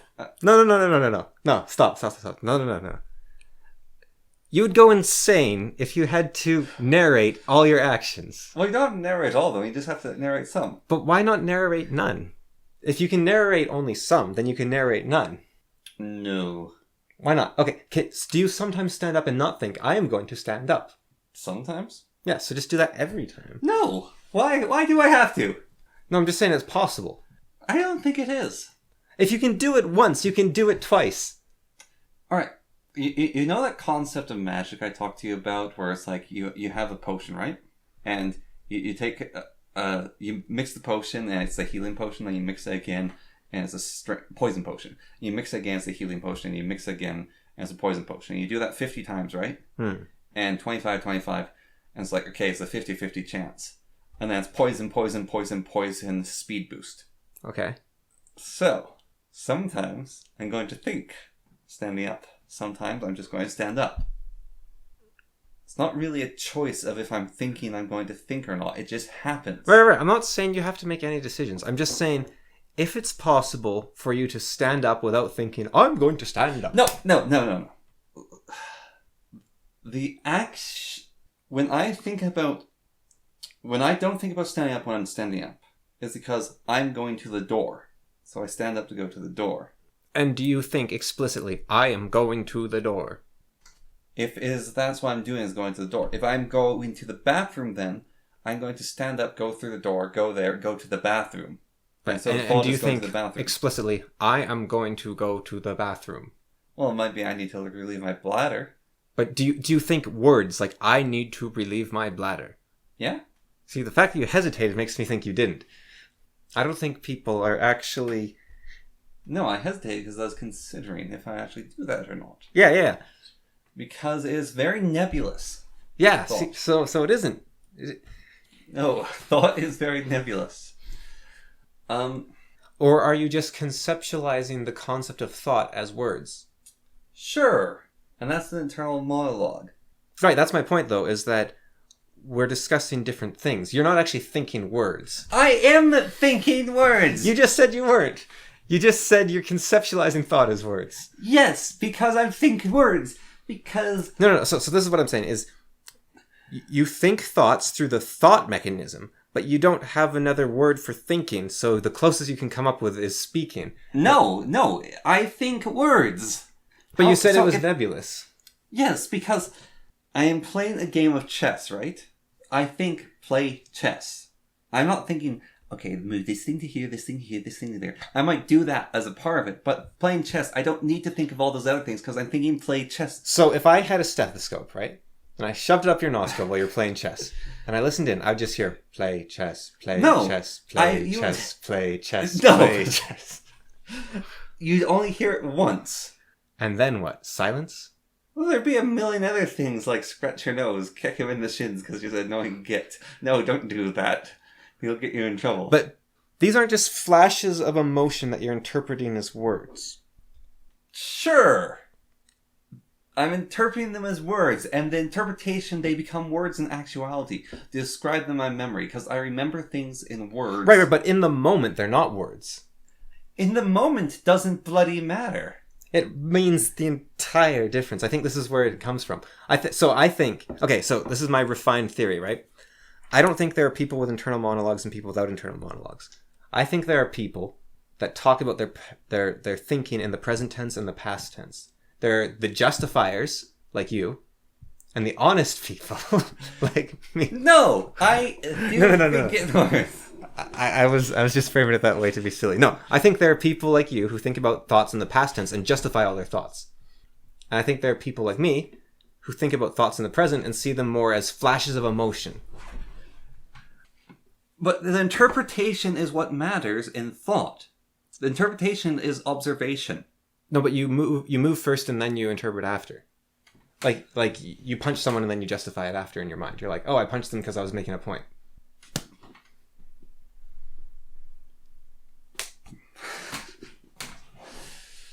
Like, that is how thoughts work, is you do an action and then you justify it. Or Sometimes I think about doing it, then I do it, then I justify after. Right, but that's deliberate thought. But in general, what people do is they do something and then they justify it. Well, maybe I don't have an internal monologue either then, because maybe I'm not going to eat the soap, scratch your butt, kick the dog. Yeah, you're just saying... Left, right. You're just saying, I remember wanting to do this in the past. No, I think it in the thought in the moment. So you're playing chess and you're going, play chess, play chess. It's not play chess, it's play chess. Alright, we're going to move that there. Oh, that's a cool looking But what are the specific words you're saying? Could you give me a transcript of your thoughts? Could I have a little ticker tape coming out of your nose? Or your ear, maybe. With your exact thoughts on it. Or are the thoughts nebulous and wavy and the concepts are so broad it's like you're thinking 10 things at once, all sort of shifting, and then it snaps it when you try to justify yourself after it snaps into focus of, I must have been thinking about this. My leg hurts right now. I'm trying to think of a way to explain internal monologue. I am moving my fingers to shift them about. There is a pressure right now on the leg because of the way I'm sitting and the tendons in my muscles. My chin is a little bit itchy, so I'm thinking itch, itch, itch. The air in here has a warmness to it, so that it has this feeling. Were you also thinking about the noise I was making? Because you weren't narrating that. No, because I was going to start going la la la la until you interrupted me. Because that was what was going on. But I can also think multiple thoughts at the same time. And so I have to highlight the la la la over to like... And so what are you also thinking about explaining this concept to me right now? Yes! And are you also thinking about that you need to explain this concept to me? Yes. And are you also thinking that you're thinking about explaining this concept to me? And you're thinking about you need to explain this... No, because that's irrelevant and unnecessary. Right, so at some point you stop thinking about what you're doing. Yes, because there's only so far you need to go. Yes! So then you just bring it down another level. No! There is no other level! You can't bring it down further until you go... Okay, Connor, what is 4 minus 3? It's 1. What is 3 minus 2? It's 1. It's the same difference. Yeah? Have you heard the difference between an atheist and a theist? Well... The atheist believes in one less god than the theist. Yes, that's true. Or how about this? What's the difference between an atheist and a theist? Well... The atheist disbelieves one more god than the theist. See, you're talking about the concept of thinking less, and there's a certain level where you can go down to, but at a certain point you can't dig past bedrock. No, I'm not thinking less, talking less. Like, thinking and talking are two different things. Like, you can think about your next move in chess without explicitly having words for the decision-making complicated process you're going through. Like, if someone shoots your dog, right? And you hated that dog because it used to bite you, but it was your dog. That's a very complicated thought process you're going through. You don't think, I am sad, but the dog did bite me. But you're not thinking that. You have this flood of emotions and you don't know what they are, and you have to... The reason people go to a therapist to unravel their thoughts is because they don't know what their thoughts are. If you were just speaking in your head nonstop, you know exactly what your thoughts were.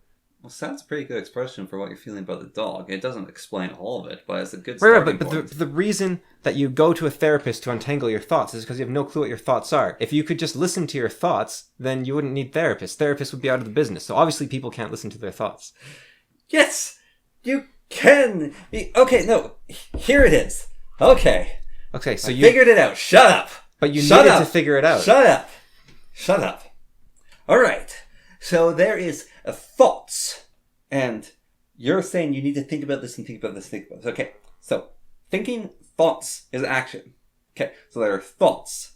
Big old nebulous ball over here above me, okay? Right. And then there is internal monologue.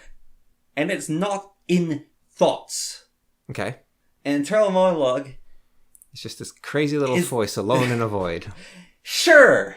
But it's an interplay between thoughts and your body, and it lets them interact with each other. And people with the internal monologue are constantly interacting with each other, and they're using words for the interaction. and you can't not have this interaction going. But you can stop thoughts. You can turn thoughts off. But then internal monologue is the only thing that's running at that point. And that's how I stop thinking. Is internal monologue is all that's running at that point. Sure you don't get that backwards? You can turn off the monologue but not the thoughts? No. I don't have it backwards at all. So there's just a little... But they happen at the same time. One pings on, the other pings off. One pings on, the other pings on. So there's like gibbering dentures in an empty cave just but screaming. It's not just... The internal monologue, like you said, has deeper things. It can have feelings. It can have... No, sure is the gibbering mouth in the cave. But there's no utility to that. Like, the thoughts are what matter, not the screaming voice. But it's the interplay. It's what lets the one thoughts communicate with the other thoughts, is the talking mouth. Why not just have the thoughts be the thoughts? Because that's the way the person is. Or I am. So... I have trouble sleeping because I can't stop talking. Are you sure you don't mean you can't stop thinking? Okay, I think I got a good example. So you're in bed, snuggled at night, right? Okay. I use the internal monologue to get the thoughts to stop thinking. Actually, that's what I do, because I tell myself stories in my head, and I use words to put myself to sleep in my own mind. Okay, I think I got it figured out, okay? Okay. And I need to focus on one story that's recurring, else I keep thinking and thoughts keep going on, internal monologue keeps interpreting it. I think I got a good idea. So you're in bed, you're nestled all nicely and warm and tight, okay? Alright. Close your eyes. Everything goes dark, except for a face at the window that you can see with your eyelids closed in the dark through the blinds. It's a dark, demonic face. It's like, very spooky. Okay. Your heart's racing and pounding. You're like, yeah, that's a terrifying thought. Thank goodness that was just a movie I watched. But now every time you close your eyes, this face is in front of you. Ugh. Okay. Is a jump scare scary? Even if you don't say, good heavens, I was jump scared in your... No, it's not good heavens, I was scared. It's ah! Right, but do you scream? Does the scream make it scary? Or does the scream make it scary? Or was it scary so you screamed? It was scary so I screamed and the monologue goes, ah. Right. So the thought was able to interact with you without any of the monologue's help. I've been explained, the monologue also monologues thinking. But it doesn't need to, because the thought was able to interface directly with you and make you terrified. Yeah, but they happen at the same time. It's a third party. Sure, it's not needed, but it still exists. Is your reaction time that fast that you can think, good heavens, I was scared at the moment? No, it's not good heavens, I was scared. It's ah! But what's the point of monologuing ah? There isn't a point. You just said it was an interface. Yes, it's an interface. It doesn't mean it's useful. Why can't you just be scared by the scary face? Why do you need to be like, well, I do declare that bloody face to certainly It's not some British man. Gave me quite the fright. Monologuing. It's a monologue internal. But you just said it. But the whole point is that you've been calling it a monologue, and now you're saying there's no monologue. I said this earlier. Monologue's the way we express it, but it's different than thought. But it's not words. It is words and it isn't words. It's both at the same time. So it's thoughts. No, thoughts is something else. You don't have it, so you don't get it. No, I think I do have it, and we're just not communicating about the same concept. Well, maybe having it and not having it is the inability to communicate the thought of having it and not having it in between. Oh, so you're saying if I had the thoughts, I could explain not having thoughts. Sure. That's what I said. Because I'm confused now. I watched a video where a guy basically said that. He said that conservatives have no idea what liberal values are, but if they learned them, then they'd all be liberals. And then he was unable to explain any conservative values whatsoever because he'd never looked into them. Okay. The internal monologue does not always have to be on. But you do not choose when it's on or off. It just happens. My stance before was trying to justify this logically. However, what I've come to conclude is it is an illogical thing in and of itself. Therefore, internal monologue happens when it happens, and you can't not have it happen. And some people probably have it monologue more often, and some might have it monologue less, and some people don't have it monologue at all, thinking-wise. Some people think in images, some people think in smells, some people think in memories and sounds and objects. In Shadow of the Giant, when he's in the spaceship, they encounter formic males, and formic males actually don't think in words whatsoever, but they communicate telepathically. and they're sending people like pictures of things to communicate with them. So you can't choose to have a little voice yammering in your ear. Correct. And you can't just ignore it? You can totally ignore it. So you can choose to not listen to what it's saying? You hear it, but you don't listen to it. People who have dissociation, schizophrenia, those things, have multiple of those going on at once, and they have to listen to them. They can't help it. But like if you're yammering away about Dota, right? I can just go to my happy place and then it's all just noise. Yes. Can't you do that to the little voice in your head?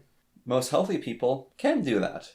Well, I'm wondering if this thing you're describing is just schizophrenia and it's not a healthy person thing at all. There's just schizophrenics who know how to cope and schizophrenics who don't know how to cope. Okay, so I was reading a book recently, Zombie Night, and in it, they meet a god. But sometimes I do think I am going to go pick that thing up. So, reading this book... Like, do you not have that ever? I don't think so. That sounds weird, like narrating it. Yeah, but so sometimes I do just go, I'm going to go pick that up. And it's not, pick it up, oh, you got it. It's, I'm going to go pick that up, boop. Like, maybe if you're being cutesy in your own... Then maybe. But, like... Well, the boop was added in, but... No, I mean, like, the whole idea of, like... Oh, I'm going to have some chocolate. Like, if you're being cutesy in your own mind, sure. But you're not going to narrate, like, I'm going to the bathroom. I am standing up. I am opening the door. I am brushing my teeth. I am play chess. So... Well, maybe the monologue's being cutesy in your own thoughts then. Like, But why would you be cutesy all the time? That's just saccharine. Can't help it. Well, then it's not being cutesy. That's like some sort of weird OCD condition. But also... Have you met me? No, but I mean, like, you have this, like, compulsive need to be cutesy 24/7. That doesn't sound healthy. Okay, so I'll give this example, right, from the book I've been reading, Zombie Night. So they meet a god, and the god is talking to them in Mosian, I think is the language, and he explains a whole bunch of stuff to them. And then later, the party is talking, and one of the members says... So the god was saying, he's like, yeah, I know, he was talking about how you can become a god if you drink from his chalice. And he's like, what? But he was talking Mosian. You don't speak Mosian. He's like, no, he was talking Hokiri. And the guy's like, what? Wait, no, what? And then he looked back, like he thought back with his memory. He's like, wait, I don't remember a single word the god said, but I fully understood the concepts that he was explaining.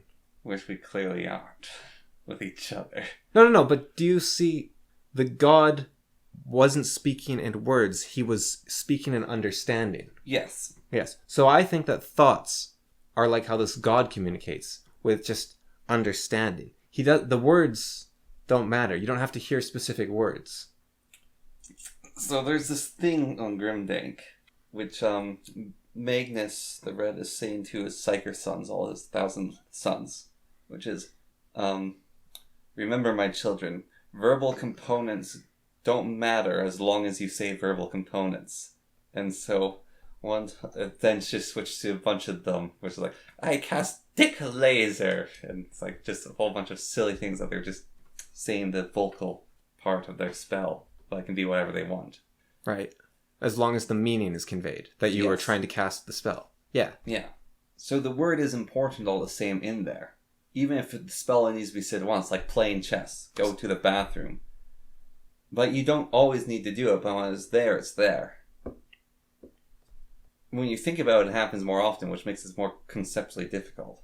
And I don't just think with my head, I think with my hands. So that's why I fiddle with stuff. So when the voices tell you to No, I'm in control of the voice. Right, but you said you can't choose when it happens. Yes. So when the voices tell you to have voices... You must obey. It just happens. The voice says, I am, and it is. Yes. So you could say, go to the bathroom to let you play chess, as long as you're activating the play chess mechanism. I feel like you end up with some pretty messy pawns. No, but I'm serious. Like, you said the words don't matter, so you could say, open door to play chess. That'd destroy the meaning of those words and destroy my brain. But you said the meaning doesn't matter. It's the fact that you have the intention. No, that would destroy the meaning because I was making that joke there, but the words have meaning. Words are important. But you brought up the concept that the words don't matter. Okay, this is clearly going nowhere. I don't know. I'm. Your resilience in the face of sanity is surprising to me. I didn't realize that there was actually people that were listening to little gremlins in their skull tell them what to do. And that still doesn't make sense to me. Like, the gremlin is you, though. What about your thoughts? The thoughts are the words. No, but you said the thoughts are an interface between you and the... Yes, they're both. But the thoughts can be independent from the words. Yes, and the words can be independent from the thoughts, but they are each other. It's a quark that can rotate 720 degrees. It doesn't make any sense. If you turn left, then sometimes you turn right. Can you explain this in a metaphor that isn't crazy and I can understand? Like sausage links or something? Alright, so you cut a loaf of bread in half. Right. And you end up with 2/3 on both sides of bread left over. Yeah, I'm on board so far. Okay. So separating the two from each other is cutting the loaf of bread in half. Right, but the remaining half of the breads on each of these 2/3. So the remaining. So if you took a third off each of those breads, they're separate. If you take a third off one of those pieces of bread, they cease to exist. They cannot be the bread without that third. Okay, so it's like a Banach-Tarski thing where the points are contingent on the other point's existence. So, yeah. But then... So, you know St. Andrew's drop, right? Or if you break apart, the whole thing turns to dust? Prince Rupert? Yeah, Prince Rupert. Yeah, something like that. Yeah, Prince Rupert, that's it. It's Prince Rupert's drop. Okay. So you have a ball of glass. Yeah. But then isn't that a single object? But they're different. Ball is different from They're quantumly entangled. No, you're losing me. All this science mumbo jumbo. No. Okay, wait. I've got an idea. Okay, so there's this giant duodecahedron floating in your mind. Okay. Okay. And this is the realm of thought. Yes. And each of the facets of this duodecahedron, the numbers on the D20 perhaps, are... One is a bunch of thoughts. One is an image. One is a somatic action. And it spins and you can look at it and you can say, there are the thoughts. And when you look at the thoughts... But you have to look at it in order to see that there's a duodecahedron there. And it doesn't matter which of the facets you look at. But each facet is a different way of being aware that the duodecahedron is there. Yes. So the talkie-talkie is the description. So you the adjective and the noun are the same object, but one describes the other or encapsulates the other. Yes. And you can't... If you took away red from an apple, you wouldn't have an apple anymore. But they are two different things, the red and the apple. Yes. Okay. So you are... But then wouldn't that mean you're aware of your thoughts? Yes. That sounds like a lot of work. It is. And that's why I can't sleep. Well, why would you do that to yourself? I can't help it. Just don't look. Just I have to. Hide from the duodecahedron. I hide from it by telling myself a story and distracting myself. And I let the thoughts think for themselves while the story is being told. And then I get to the sort of mushy point where I'm about to get to sleep. However, if I have awareness that I'm in that mushy point, I wake up. Something really interesting about lucid dreaming. I was doing it wrong for years. Which is in that state where your body's asleep but your mind's awake. Which is that mushy point you're describing, I think. It doesn't really make sense to me, but because I always had this fear, right? I have to trick myself into thinking I'm not dreaming. I have to trick myself into thinking I'm not dreaming. Otherwise, I'll wake up because I'll be, it's a dream, and then I'll wake up. But actually, the way to stay asleep during a lucid dreaming state is to say, I am dreaming. That state's not really dreams, though. It's when the talkie-talkie narrator just starts babbling nonsense.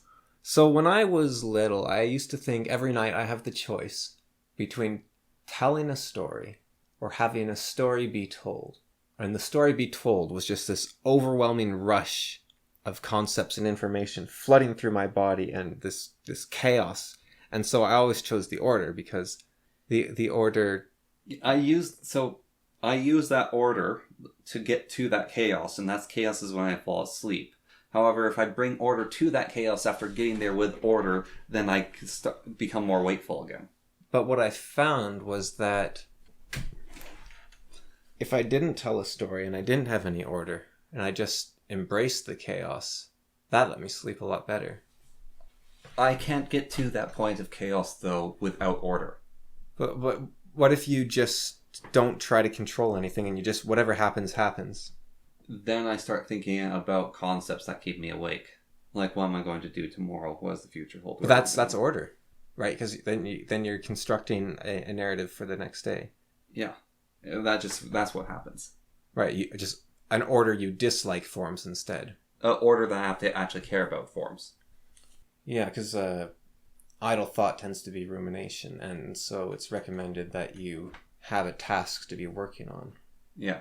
Like, a lot of the stories I tell myself, I get a few details in, then I start constructing how armor works, and the plates interlock and the materials it's made out of, and I basically throw details until it becomes a morass. But how, you don't even know all the words for armor, right?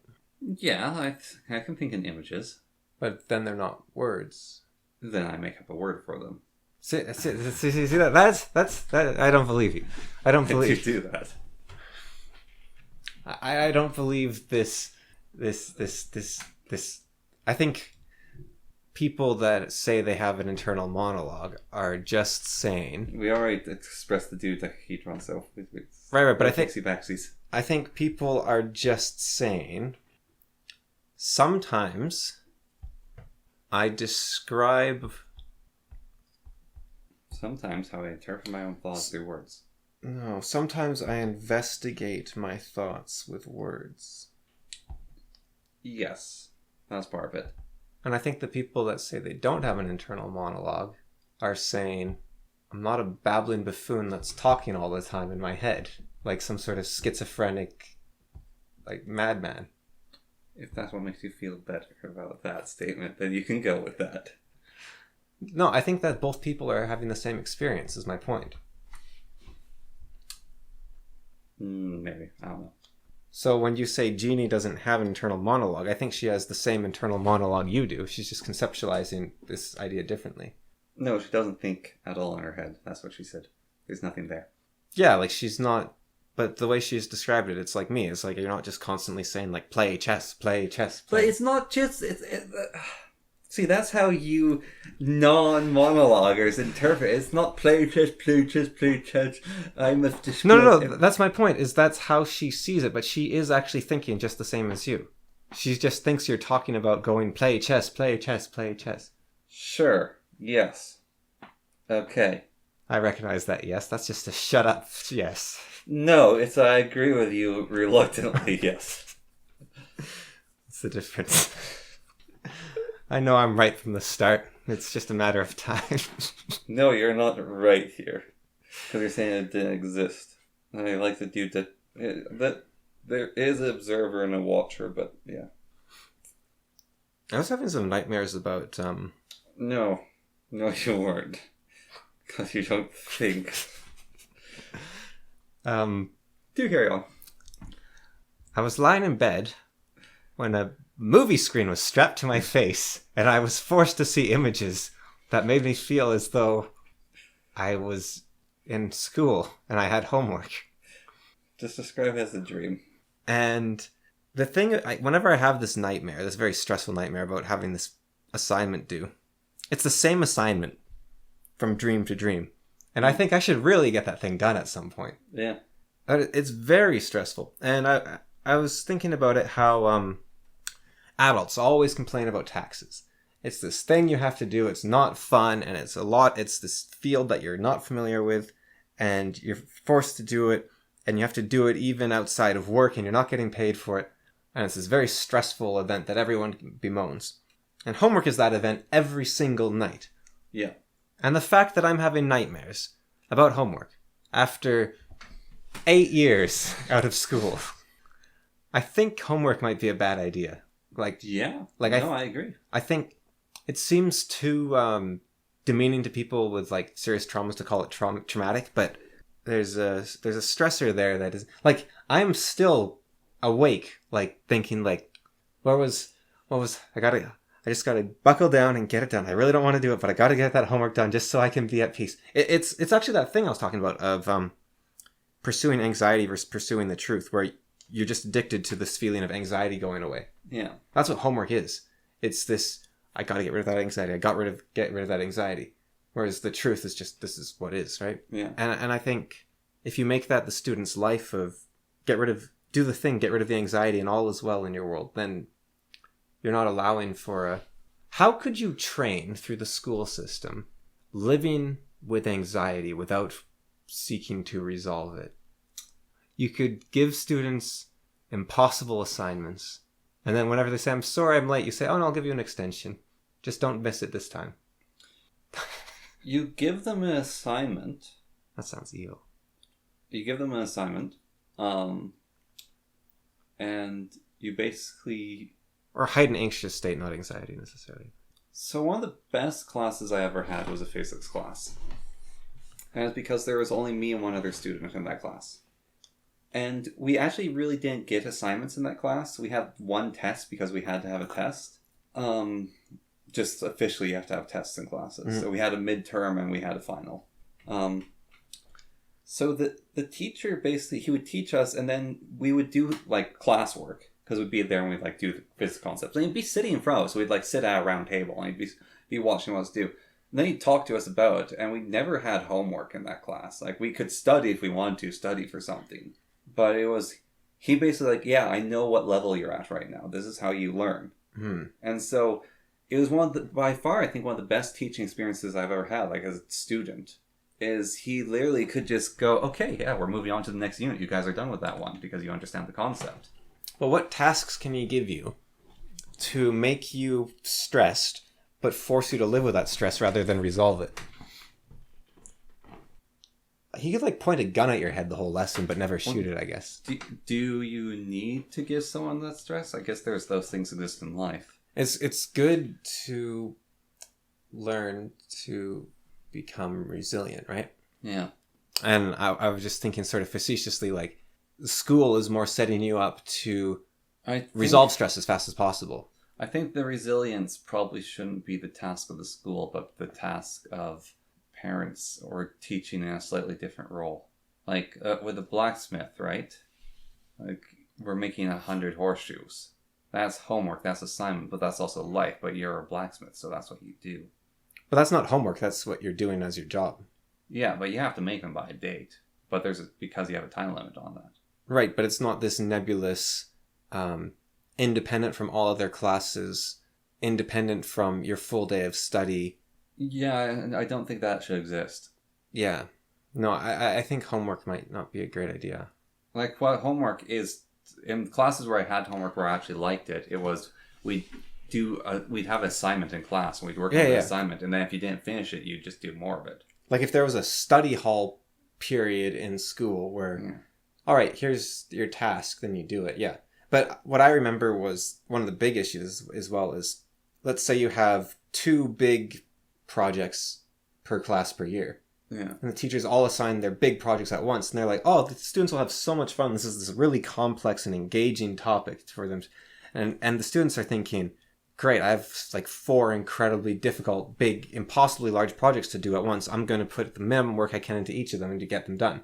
Because from the teacher's perspective, it's like, oh, this student needs this really cool, massive project. And this will be so much fun. I would love to do this project. But when you get 4 of those simultaneously with a strict due date, then it's not a fun, big thing. Yeah. Like, if you have 1 teacher, that's a different story, because then the teacher can pace you appropriately. Yeah, I think... And also... It's really hard to do this. It's like, I don't know if we can, in a sense, but, like, maybe if teachers only, like, taught 2 to 3 students, that'd be more ideal. I had a class once... Because... Like, how the Greeks did school, like that singular teacher, or having a mentor who teaches you and you're not in school. Like, even being taught by, like, the blacksmith who that's the job you're going to do. Even if you actually don't do blacksmithing, but the blacksmith teaches you and you're apprentice to him instead of going to school. Yeah. I think that is far, far more what humans need to do than school. Well, I think that's what humans need to do to learn. Yeah. But I think... Maybe we have that, and then we also have this giant building, which is kind of prison-like, that we just put a bunch of humans in to socialize and stress a little about. Well, and play sports. And yeah, maybe. Hopefully not stress, but yeah, this because Because I've had a class with just 3 students in it, and I didn't like it at all because it was way too intimate with the teacher. Like, they're just always talking to you. They're always right there. You can never be off and just off in the corner, not listening to the teacher. And when the teacher asks a question, you're always the one that has to answer. And I had another class. It was like 4 people, and the teacher made us all sit around this tiny little table, including her. And I quit that class because I was just way too... Well, see, the difference, I think, partly was with me having the one teacher and there's just the 2 of us, is we very much had those moments because basically he would give us the lesson, and because it's just 2 of us and we were both kind of confident in the thing, he could teach it really fast and like specifically make sure we knew it. And so the class would be done in 20 minutes. And then he's like, okay, we're done. And then he would even ask, like, do you guys want to play a board game now, or do you guys just want to independently read? Like, or he's like, all right, we're done with that lesson. Let's do a different lesson. And he would teach a different subject that he was interested in, but they didn't let him teach in school. Like, he wanted to teach us about... He taught us about airplanes at one point. And not in a physics-related way, just like how you fly a plane. He taught us that. He taught us economics. And I guess I never liked being friends with adults. Like, I don't like... He wasn't being a friend with us, though. Well, that's the thing. He wasn't trying to be our friend. He was being a teacher. I don't like talking to... When I was a kid, I didn't like talking to adults. How about that? Okay. I mean, that's just you then. Yeah. Yeah, partly maybe. But there is... I've always liked talking with adults. There's something to keep in mind, and I have to remind myself of this too. Whenever you think of reform and how much better life would be when you change the school system or you change the government, there's people it's working for. Yes. And... You hope. Anyways, it's working. The new system might work for less people. Yeah. In fact, it'll probably work for less people because this one has stood the test of time. Well, this one's been government mandated, and humanity seems to be plodding along kind of in an insane state. We live in massive cities, and we have no idea what we're doing. There's far too many people around us, and it's driving everyone's stress levels up, and there's a ridiculously high amount of people who say they have mental illness, and I don't know what that is compared to the past, because we don't... Right, but the solution to that might not be... Yeah. That might make it worse if you have everyone... Yes. You can identify a problem, but the solution isn't get rid of the current system. Yeah. Yeah. Personally, though, I don't think it should be mandated. That's just me. School. Yes. I think education should be mandated, but I don't think school. Well, we already have that. Like, you can be homeschooled, right? Yeah, I guess so. But, like, we should also just have, like, straight apprenticeship, too. And the main utility of school, in my mind, by far, was just all the friends you make. Yeah. And you learn to obey orders so you can go into the military complex. That's another thing. I don't know if the author actually experiences social anxiety or if he's just making it up, so I don't know how accurate it is. But his main character is very shy. And he always messes up in conversations, and he hates talking to people, and he's very anxious about it, and he doesn't have any friends. And the thing he does is he worries about how people interpreted what he said, and he worries about if what he says will be interpreted poorly, and he's constantly analyzing everything the other person's saying and analyzing everything he's said. And it paralyzes him to not acting or being very stilted and awkward, and then he's worried that stilted and awkwardness is making the conversation worse, and that the person will dislike him for being stilted and awkward, and then he's like trying to figure out what they're saying, and oh no, this might upset them, oh this might be too familiar, this might be too detached. Like he's basically a psychopath trying to manipulate the other person if you think about it in a certain way. And I wonder if that is what causes social anxiety, is like just overthinking. Probably. To an extent. And for socially anxious people, you're trying to control the other person if you're thinking that way. Like you're actually... You want a desired result, and so you're trying to get it. You're actually trying to manipulate someone else. Yeah. Yeah. Jordan Peterson, I think this applies. He had a fairly good thing to say, which was, if you don't know what to do, you're with someone, it's a bit awkward, try to make them as comfortable as possible. It's not try to get a response from them, not try to get an outcome, it's make them as comfortable as possible. That's a good thought. It's like, hey, can I get you a glass of water? You want me to fluff that pillow for you? I got really soft arms. Let me wrap them around you. It made me think of a Studio C sketch, which was the 3 guys show up to a party, and the DJ's their friend. And so the first guy's like, don't worry, I've set this up for him. I gave him my theme song. So we can just interact with girls. We don't have to like lurk in the corner awkwardly, then go interact with them, because I gave him my theme song. And so he points to the DJ, The guy starts playing his music and he sits down next to the girl and he's like really charmed with it, kind of funny and dancing with it.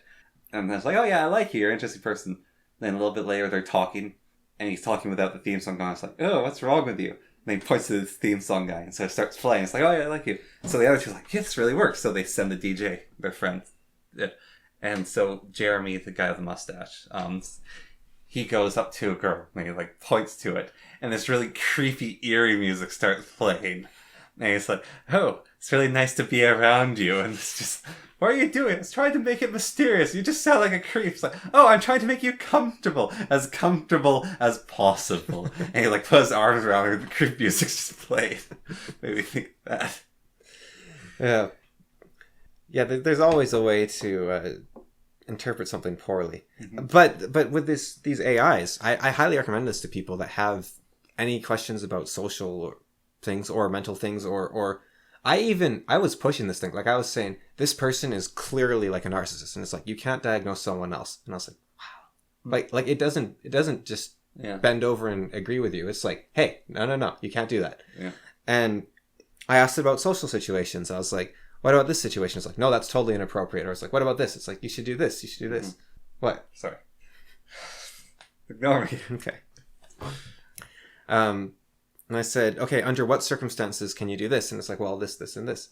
It's a really, you can't use it in the moment probably if you're at a party and you're desperate, like, what do I do? What do I do? But beforehand or after, you can be like, okay, was this right? Did I do this here? I went to Reddit to the, Am I the Asshole Reddit. Yeah. And I grabbed one of their top posts from there where people had reached a consensus. Yeah. And I took that and I said, okay, what do you think? And it's like, oh, this person's clearly not in the wrong. They did right. And that was exactly what people said there. So it made that same judgment that a human would make. It was like, yeah, no, this person was clearly in the right for the social. Like I was pushing it. I was trying to lie to it. I was having my own biases come to effect. I got checked. Like it's very impressive. And it won't always be right, but I think it's a lot easier to discard bad advice than to think of all the possible good advice. Advices out there. Yeah. It's kind of like that check where it's a lot easier to come up with to check a proof than to come up with a proof. Yes. The AI can say, here's 10 behaviors you should do, and you can look at them and say, that one doesn't seem right. And it's like, okay, fair enough. Yeah. But now you have 9 things that seem really solid that you wouldn't have thought of before. Yeah. I got it to write my resume. I said, what information do you need from me to write the best resume ever? And it said, I need these 10 things. So I said, okay, here you go. Here's those 10 things. Write me the best resume ever. So then it wrote me the best resume ever. And then it included a career objective, which I'd never seen before. And so I looked it up and everyone was like, do not include a career objective. Like this is a 50-year-old idea that nobody likes, nobody uses, get rid of it. So I deleted it. So it's like the resume wasn't the best resume ever, but it gave me a starting point to look at and be like, that doesn't seem right. That feels off. So I got rid of it. And then I sent it to it again. I said, rewrite this to be more snappy. And it's like, there you go. It's like, okay, you just gave me a degree in you just gave me a Bachelor of Arts, which is nice, but I don't have one, so I'll get rid of that. And it did that a few times, which that is the big danger, I think. Yeah. It was like, I'm an expert programmer in, I was like, whoa, hold on. No, I don't know programming. I said I could use Microsoft Word. Calm down. I use computers to send emails. Oh, you're in the IT department. The creepy thing was, this is Vicuna, the online one. And so I was giving it made up information about myself because it's online and it learns from its users. Yeah. So I didn't want to give it like my actual name. And so I was like, my name is Bob Bobertson. I live at 234 Wallaby Way, that sort of thing. And then when it gave me a fake address, I hadn't given it a zip code. So it made up a zip code, which was Whitehorse, Yukon, Y1A. And then like, it wasn't a real postal code, but I was like, is it using my IP address? Did it, because I said I went to the Yukon College, right? Yeah. So did it glean from that? Well, he must live in Whitehorse if he went to the Yukon College. Maybe. Like I don't live in Whitehorse, but that was creepy. Mm-hmm. It was pretty close to the mark. Yeah. It's like these little clues, and it's like, you must live here. Yeah. I wonder, like I tried to do it, replicate it, and it's like, sorry, as an AI, I cannot use any user's personal information. But I'm curious, like, how little information do you have to give this thing for it to like pinpoint you? Because I think it already can, it seems like. Yeah. It'd be really interesting. A thing unrelated to AI I want to ask you. It's final subject. Okay. Okay, so I've heard this for most of my life, I think, and it's coming up more and more recently, though, but we want to be an inclusive and tolerant society. Yeah. We want this, and tolerance.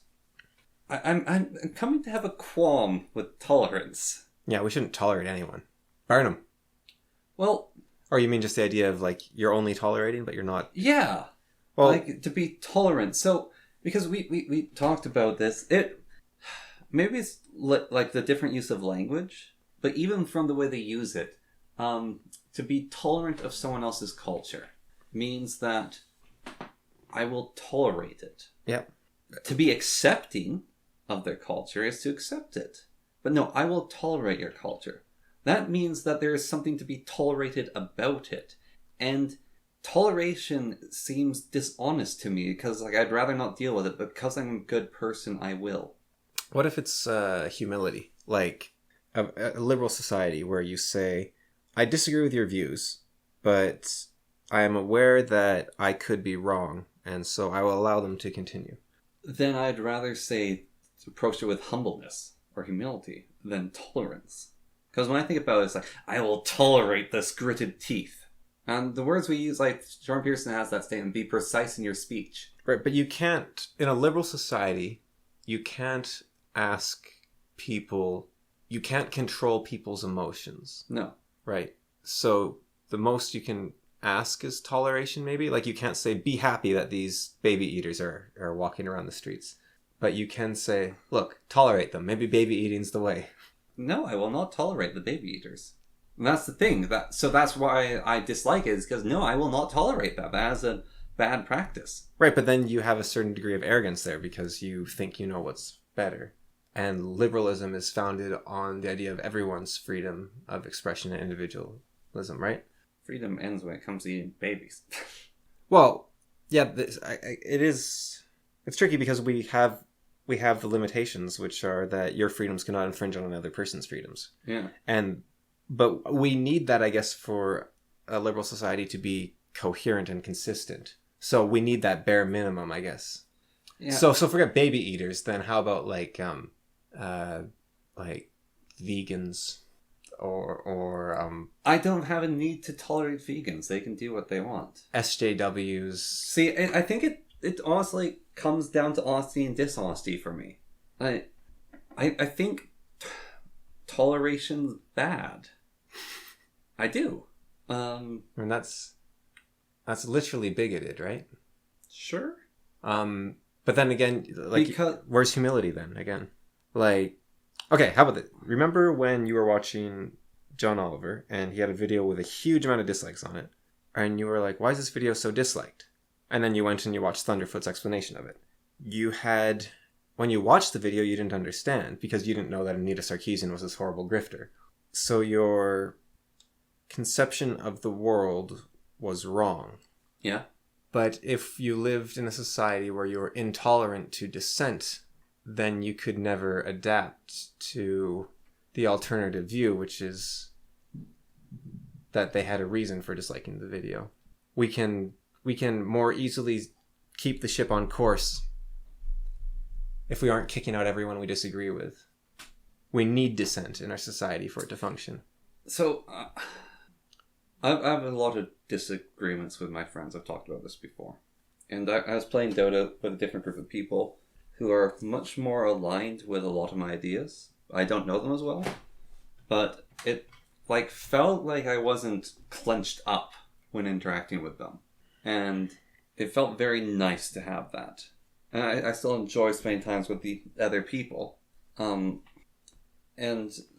it could be said that I'm tolerating their difference in behavior. I'll tolerate their difference in beliefs than mine. But I don't see it as me.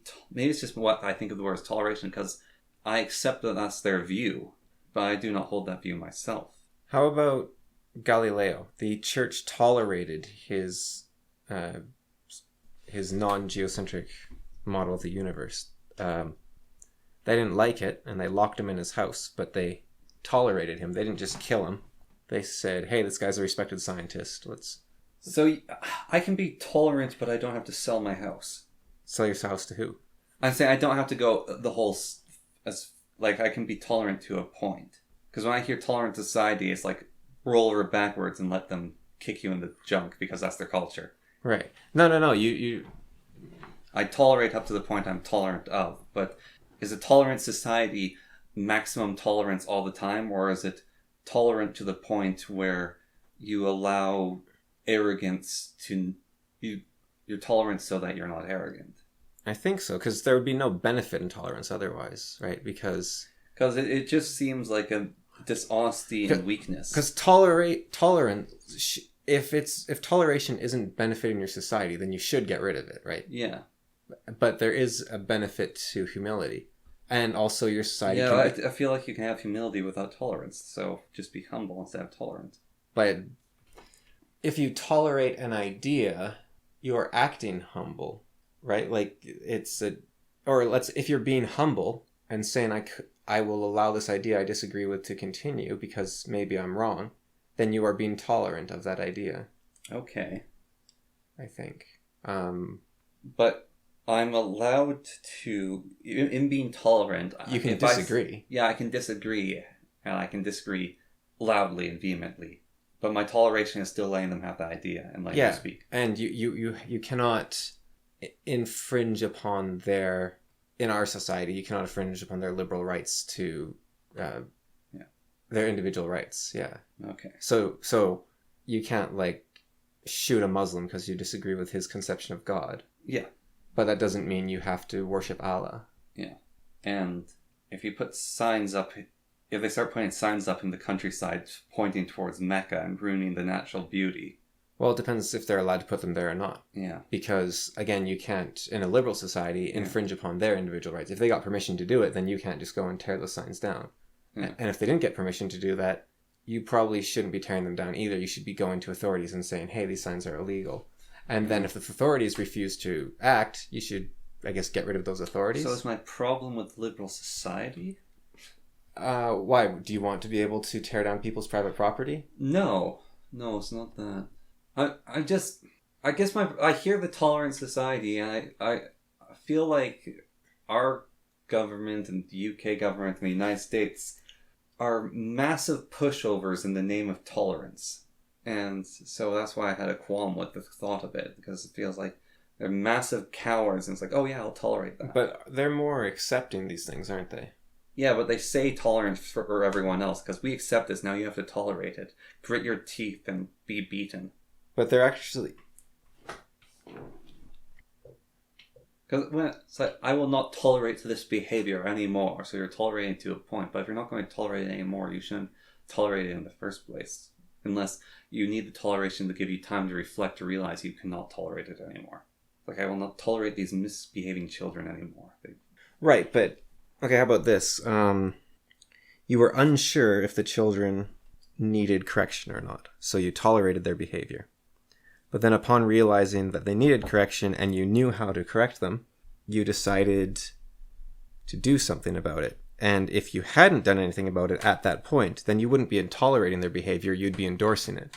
Okay. I don't know if this is related, but I was looking this up recently about Stoicism, and I saw a great example. It's not quite the same, but guy said, so a non-Stoic person, when it's cold out, they complain about the cold. And then people think a Stoic person, when it's cold out, will not complain about the cold and they'll just shiver and freeze. He said, no, a Stoic person, when it's cold out, will put on a jacket. Yeah. So being Stoic isn't ignoring issues, it's saying, what can I do about them? All right. So with tolerance, it's saying, you can only be tolerant insofar as... That gets tricky though, doesn't it? Because if you're tolerant only insofar as you're humble, but you know for a fact that Judaism will lead you to hell, then you shouldn't tolerate those preachers of Judaism. And in fact, because you know it for a fact, you cannot tolerate them. All you can do is either accept them or Toleration does have a connotation or even a definition of weathering something, doesn't it? Yes. And that's why I feel is when they're saying we're a tolerant society is where you weather. But I wonder if that's its real definition, because that's more withstanding almost, isn't it? Yeah. Or weathering, literally. Yeah. We will weather these infringements upon our liberal values, but tolerate. Okay, so to rephrase it then, or to change it up, look at it at a different angle. Let's say the word has been abused by people, and would you prefer a society where all wrongdoers were brainwashed, thrown in prison? What's the ideal society? I am not so arrogant to say I know the ideal society. Right, but the all right, we kick out the tolerant governments. We now have a society of intolerance. What do we do when someone says there are 400 genders? What do we do with that person? We point and we laugh instead of saying, well, it's just their beliefs. Yeah. Because we can already do that. Well, except when we get locked up, like in Scotland and whatnot. But so, and that's not tolerance, is it? In Scotland, you're not tolerating that. That's enforced. Yeah. Yeah, that's almost a word abuse at that point, I guess. Because you can't force someone to tolerate something, I think. Because you've removed choice from that. Yeah. Does toleration have a choice aspect? Well, I think it's to the point where you can no longer. It's like a tolerant society is basically saying... So here's where, when I hear tolerant society, come to me intolerance. So tolerance, what should be here, yes, is you have a bucket. Yeah. And that bucket can be filled up so far before it overflows. Yeah. And when it overflows, you'll no longer tolerate. Okay. And so being a tolerant society is a society with that bucket. Now, when people say we're a tolerant society, like Justin Trudeau, I heard this is the thing that triggered my mind. I imagine it's no longer a bucket, it's an endless ocean, and it just keeps pouring liquid into it. No, I disagree. Yeah. Because I think if you have the bucket at all, then, like you said, you shouldn't be tolerating in the first place, because eventually that bucket's going to get full no matter what. You cannot withstand things. You have to stand up for what you believe in, right? And so that's where your contention comes from, because that's what you believe. Yeah. You just simply enduring will burn through your willpower, and you'll become resentful. Well, maybe the bucket has a drain in the bottom of it that it's like pours out a certain rate as well. Yeah. But even then, I think you should stand up for your beliefs. How about you have a rain jacket, right? Okay. You can tolerate people throwing water on you. Yeah. But you can't tolerate them throwing acid. Yeah, so it's more of its strength tests? No, it's more like those things that don't actually destroy your society, let them be. Those things that destroy it, don't tolerate those. Yeah. So it's like, okay, they're throwing water on me, whatever. It's not going to change. Mm-hmm. Okay, what if you're like a robot, right? Wearing a rain jacket. And no, I think the rain jacket and ass, that works for me. Yeah, but like there's just so many options. I want to like narrow them down. You have a gun, and all you can do is shoot people. And so your toleration is choosing not to shoot the person that throws the water on you. But then someone runs up to you with a bucket of acid, and you're like, well, I got one option, I'm going to shoot you. Yeah. Because with the rain jacket, really, I mean, that's still abuse, getting hit by the water all the time. Yeah. But if your only option is to shoot the person, it's like, do I shoot the person or do I let the water bounce off my jacket? Yeah. It's like, I think I'll let the water bounce off my jacket. Maybe. I don't know if that works, but it's... Shoot one of them, then. Let the others... Shoot all of them but one. Leave him alive to tell the others. But wound him so he too feels fear. Okay. So yeah, you should... Because then locking Galileo in his house was the right choice. Yeah. And I don't know... It was the right choice for the church. No, it was the right choice for society. Because he was going to destabilize society, but they weren't sure. Thus we reinstate the asylums. Well, it's more like, we don't like this. And it might destroy society.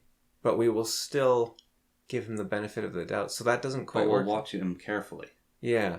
But what's that mean? Like, well, I can't tell if that's water or acid in that bucket, but if they get too close... I will shoot them. Yeah, I don't know what that means. Yeah. Well...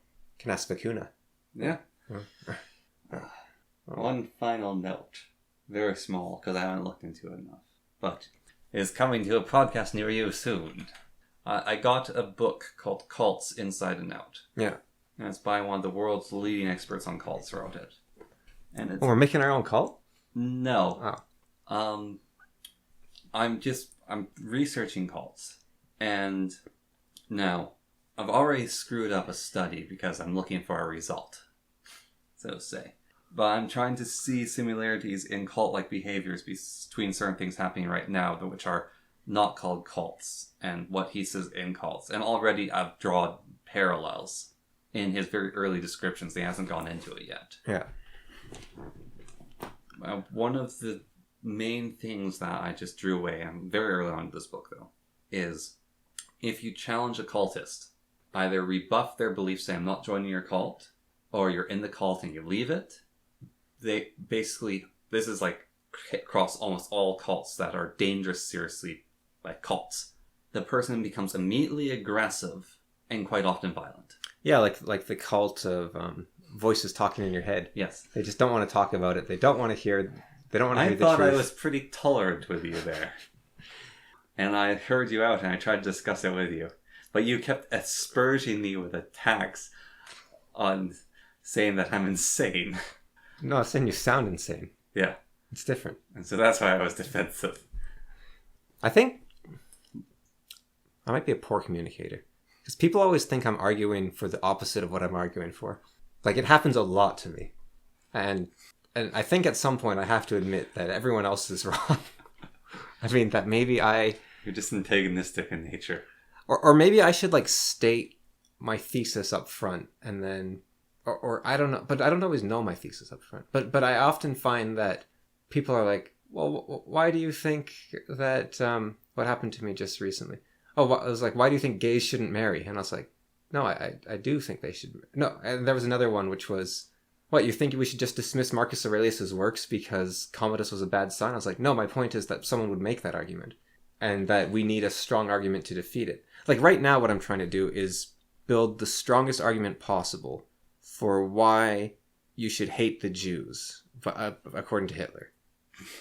And I think I've got a very strong argument. And the reason I do this is because... And so you do your outsourcing of the argument you want to other people instead of arguing for yourself. No, I don't think I'm arguing. I think we're discussing together how to defeat my steel man of the opponent's position. So I'm like, okay, here's the steel man of the opponent's position. Now let's work together and defeat it. Yeah, you don't express the work together. You're always just, man, I'm on the side of evil.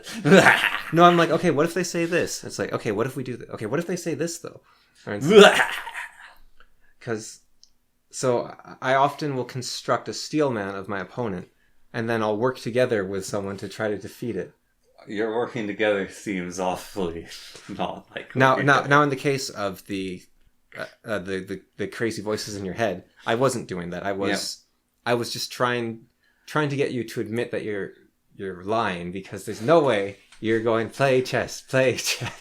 I'm not going play chess. Yeah. So, and it's not that I'm even trying to get you to admit you're lying. It's just I think that you can use absurdity to show where you're coming from and why your opponent's position doesn't make any sense to you, so that they can understand your position. How are we in all positions when it's differences of observation in life and experiences? That's my whole point, is I was trying to say it's a difference of observation. It's not a difference of reality. And that was what I was trying to express. It's always been about observation. Right, but my point was that, like, Jeannie and you don't actually think differently in your head. We observe our thoughts differently, though, and to that point, I think the observation... No, I don't think I think you don't even observe them differently. I think you just describe your observation differently. I will disagree with you there, but we are out of time. All right. So I'm saved by the bell, so to say. Yeah, because you're saved by the bell. You're about to get a... No, you're saved by the bell because you're worried that your cult is going to be... No, you're saved by the bell. See, this is what happens when someone's in a cult. They don't want to hear dissenting views. They just... And that is another thing, though. I've had crazy things. Like when I was arguing, I don't remember what it was. Might have been with communists or something. They were arguing, like, they were using my position. And they were like, no, you are this way. I was like, no, I am your way. And you are arguing against... You are defeating the arguments against my position. I'm on your side. Well, not the communist side, obviously, but... Yes. All right, wrap it up.